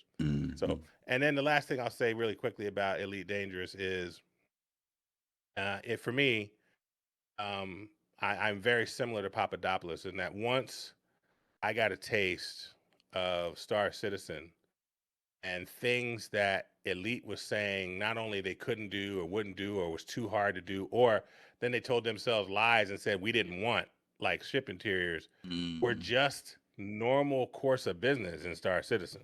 Right. Once I saw people like Drew Wager come over, one of the authors of the Elite Dangerous series of books, when I see him come over and he gets in a Cutlass Black and opens up the back in Quantum and just sits there and cries. Yeah. Because it's just par for the course. We don't even think about running up and down the ramps in Star Citizen, but you can't do that in Elite. With all of its verisimilitude around where stuff is in terms of the galaxy, your ship doesn't have that same thing. So it was, and other people have said it. I think Jade has said it. Other people have said it. If you could mash certain pieces of Elite Dangerous together with certain pieces of Star Citizen, you might have the perfect game. I agree. And it's just that I think probably people would disagree on what pieces to mash together. But yeah. Okay. But yeah, No Man's Sky is was probably that happy medium too. Right. Yeah. Okay. Well, listen, we are pushing on our time, so we're going to hit our very list. This is actually our last thing. I was going to show 2 videos, but I'm just going to show one. Moving from Elite, I will say this about Elite. I think someone said this earlier. I don't know if it was Jade. Someone said earlier that, there really isn't competition. We want these games to be successful and succeed. We want to have options. It's not that everybody has to play a certain game. There are some people who the aesthetics of a game, they enjoy that more. There's some people who may enjoy more simplicity. Some people enjoy more complexity. I think that the concern that we have in these games when we look at these timelines from 3 years to 14 years is, what is it that happens that makes these games miss the mark? What is it? Is it the developer? Is it the producer? Is it the publisher? There always seems to be there's these hitches somewhere in the journey where they almost get there. And it's not that the games fail.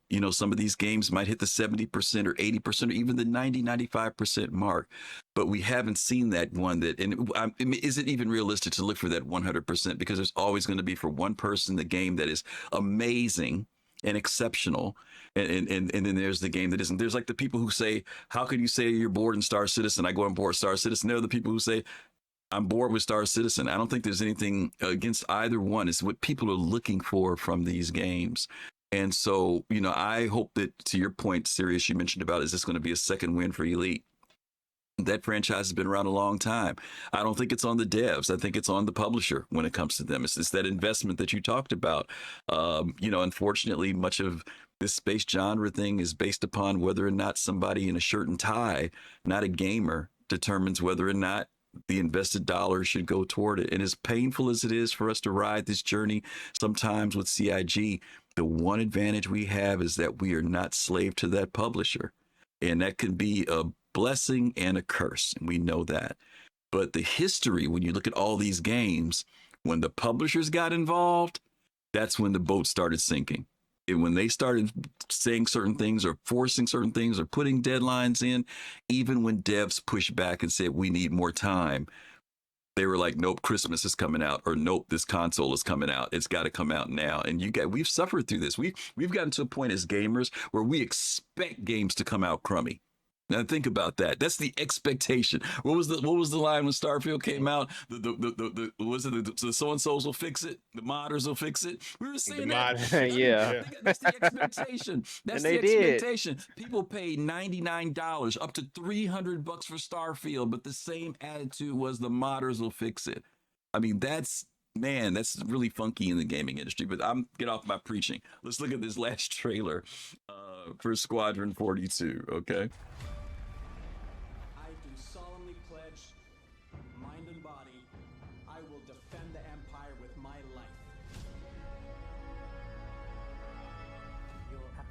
To the Flight Academy has been reconsidered. Captain McLaren had submitted a letter of recommendation on your behalf before the battle. Okay, it's fine. It's fine. It's safe.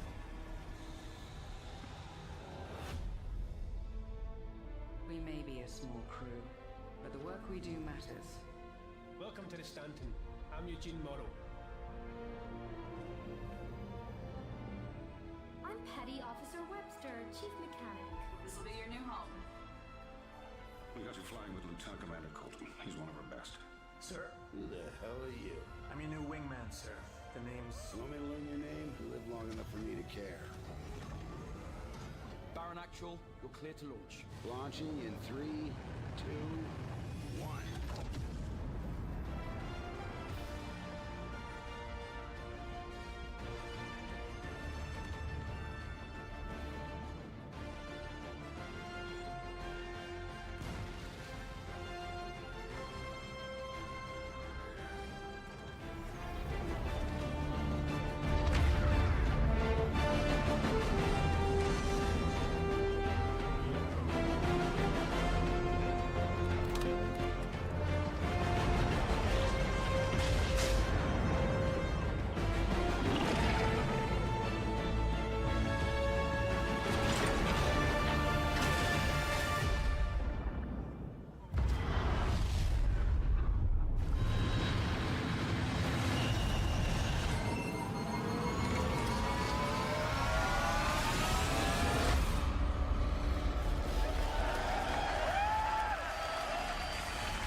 Okay, I want to say that I know the audio was a little bit softer on that one, guys, but this video was pulled from someplace else, so that's why the audio was not as loud. But that was presented at CitizenCon, and the announcement for 2026 that puts us literally at the 14-year mark. We're in year 13 now. Will put us at 14 years. We'll be 1 year short of Duke Nukem Forever. And I highlighted this more than I did the Persistent Universe, because the Persistent Universe is an ongoing process of development, but this was the one that dates have been given for. And we know that Squadron 42 has had several dates put out there several times, where those dates have been pushed back. And now we're at this point of polish, quote unquote, and finalization. And now 2026 is the target. And there's still some concern from some people as to whether or not the game will even launch then. But year 13. And you guys, Pappadopolis, go to you first on this one. Just your thoughts about the development process. We all everybody who's here probably knows the history of 2 games being done. I won't get all into that, but just your thoughts about, or anticipations about next year. Yeah, sure. So I think first and foremost, before really diving into, kind of like just Star Citizen itself, I think that with everything that everyone is going through and everything that we saw from No Man's Sky's development, Starfield's development, Grand Theft Auto 6's development, and just what's happening and what has happened, I just, want the community collectively to just, give grace to the developers, because we don't know what they are experiencing, what they're going through, and kind of like what type of pressures that they're under. And so like, I know that, this is kind of like a blanket thing, but this is a very human process, right? And communication, sometimes can get lost in lost in the sauce or whatever. But I think that first and foremost, that's definitely something that needs to be considered, because we want a great game where everybody wants the game that they want, right? But we have to accept the game that we get. And while I'm not really excited about Squadron 42, because that's not what pulled me into Star Citizen, like I want PU, I want, great experiences with the community. I don't really look forward to the individual solo experience, the story-driven experience, but I'm going to be excited to see people love that game. I'm going to be excited to watch the community play that game, because then I'll eventually play it. But on the offset, I'm going to be really excited about what's continuing to grow and build in PU and what comes from the story into PU. But I am not a person that likes to, throw tomatoes at during the show. Not that type of person. And I hope that everybody gets the game that they want at the end of the day, because I want your game. And the more that you, the community, continues to push the developers in very kind ways, the more someone like me, who hasn't been a backer for more than like 3 years or more, will be able to, to benefit from that. Yeah. Right. And so that's kind of like my take on it. Yeah. Okay. That's more than fair. I will say this, though, to a point that you mentioned about the differences between the persistent universe and this, is that there is a symbiotic relationship between the two, because we know that much of the technology that is existing, they exist because they enhance each other, right? So even when you're able to watch this, like you said, hopefully this gives you some insight as to where you would like to see the PU go, ultimately in the end as well, beyond just storyline and everything else, right? Right. Serious, what about you? What are your thoughts about approaching the year 14 development, Squadron 42? Yeah, I'm a little different than Pappadopolis in that I came to this project because of Squadron 42, right? And the reason I came to it because of Squadron 42 was because I had been a big fan of almost every Wing Commander game. Right? Wing Commander Armada or Wing Commander Academy was terrible, but other than that, I enjoyed Wing Commander. I enjoyed it before full motion video. I enjoyed it during full motion video with all the star-studded cast. I enjoyed it in almost every iteration. And so when I saw that Chris Roberts was going to do a new Wing Commander game called Squadron 42, I saw the initial Kickstarter and said, what do I need to kickstart that for? I don't need anything. When the game come out, I'll play the game, right? Not really processing the project. Then at some point, I became aware of Star Citizen. And it was December 2013 that I got behind this thing in that. And I think what was compelling for me was the opportunity to own the ships, right? So the ships and to somehow at some point it was described to me that what I got was second life in space, right? That I was going to be able to live out my life in the universe that they were developing. So I was a big supporter of that. And I do believe that I don't have any firm evidence for this, but I do believe that there has been a version or an almost version of Squadron 42 that was almost done earlier, but just wasn't good enough for Chris. We continue to get a description of Chris Roberts that says when he sees something, he wants to implement it. Well, my guess is they were getting ready to give us something with Squadron 42, and he saw something and said, "Oh, we can do this whole thing better," right? And now here we are. And I think it looks better. I mean, if you saw that hour-long first hour of the game, I don't think anything is better out there, period. So I'm looking forward to that. I'm looking forward to going from that back into Star Citizen. I say this all the time, but I've got maybe 175 games on my Steam account. I've got room for one game that takes its time, does what it needs to do, as a community input, gives the middle finger to the publishers. I got room for one game that does it. If all my games did this, I'd have no games to play. They'd all be in. I wouldn't want that. But I do have room for this game to do that. So I'm excited about it and looking forward to it. Okay. All right. Cool. Well, again, 2026, crucial year. A lot of trepidation, anticipation, excitement, cynicism, all of that's kind of mixed into next year for what will happen. But let's be hopeful, not just for Star Citizen and Squadron 42, but all of the games that we've mentioned here. Some of them continue to work hard to make themselves successful. Some of them are kind of in some limbo state. And then, of course, there have been some that we've lost, like the Kerbal Space Program, that, we just didn't get to see them come into fruition. I'm hoping that, we will continue to see a great evolution of space genre games.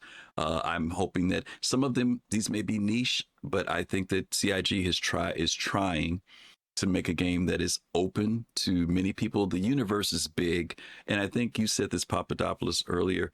Someone mentioned this earlier about the original Elite, that it was mostly a trading game in the beginning, but it expanded over a period of time.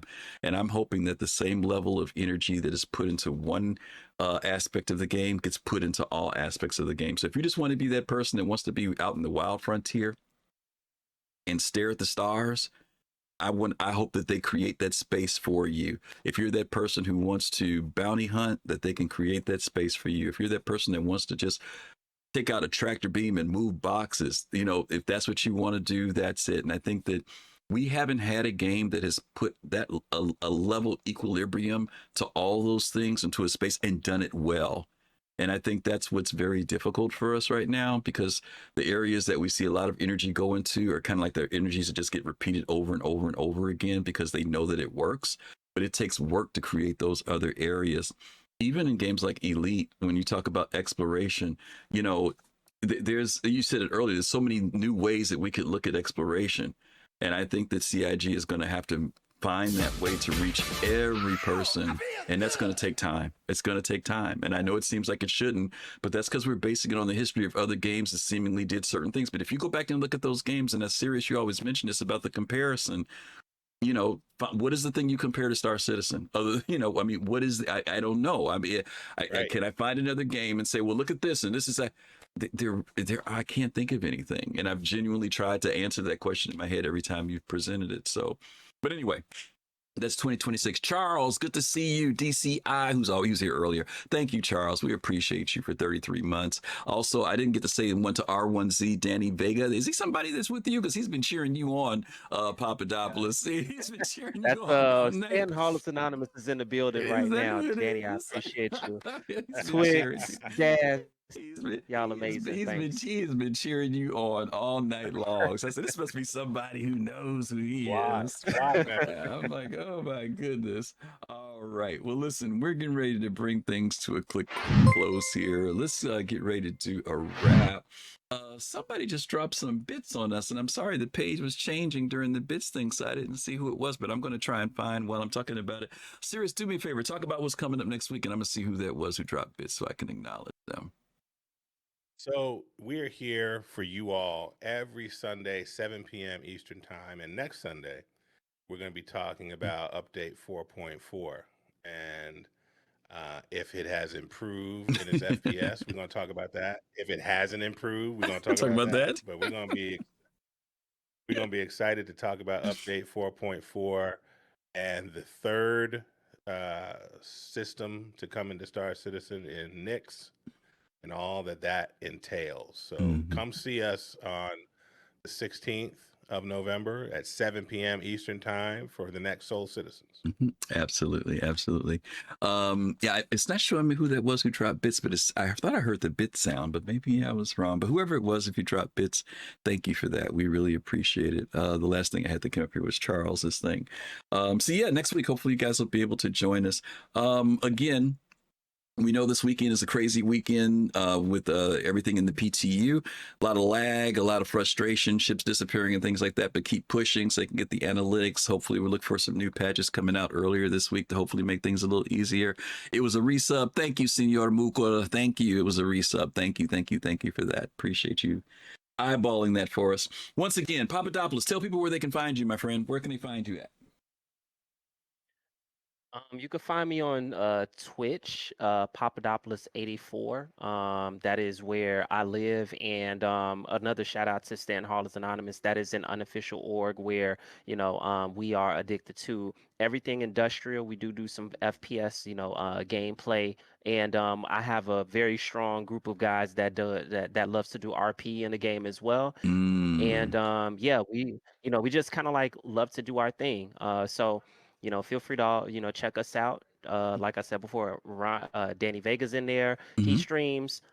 Dash Killer's in there. He streams. Flix is in there. He streams, and he's extremely well versed, much more well versed than me in Star Citizen. But we appreciate you having us here. Okay, well, we are happy to have you here, and hopefully we can get you to come back, man. We really love to having you here with us, and we'll have some more stuff coming up throughout the year. We'll keep in touch, and you can pick from that list again. If you see something you like, you just let us know, and we'll have you come back on. Let's see. Senior Mukul, thank you for that. Appreciate you, brother, as always, out there keeping an eye on us, making sure that we're doing the right things here. We are going to get ready to do a raid. I'm going to raid to our good friend and also who's been a guest here several times. Star Jump Grim. Seems like he's talking about IAE 2955 going through the schedule right now. So when you guys get over there with our good buddy Grim, let him know that you came over from the Soul Citizens. As always, don't forget to like, subscribe, follow us on all our social media platforms. We're on everything, Blue Sky. We're on everything. You'll just put in Soul Citizens, you'll find us. To my good co-producer friend, SeriousFun, my friend, thank you so much. Rocking that hat tonight. Appreciate you being here with us as well. Pappadopolis again. Thanks again for being here tonight. We're going to send you guys over to our good friend Star Jump Grim. And as always, we tell you guys all the time, stay safe, take care of yourselves. Peace, love, and soul. Talk to you soon. Ciao.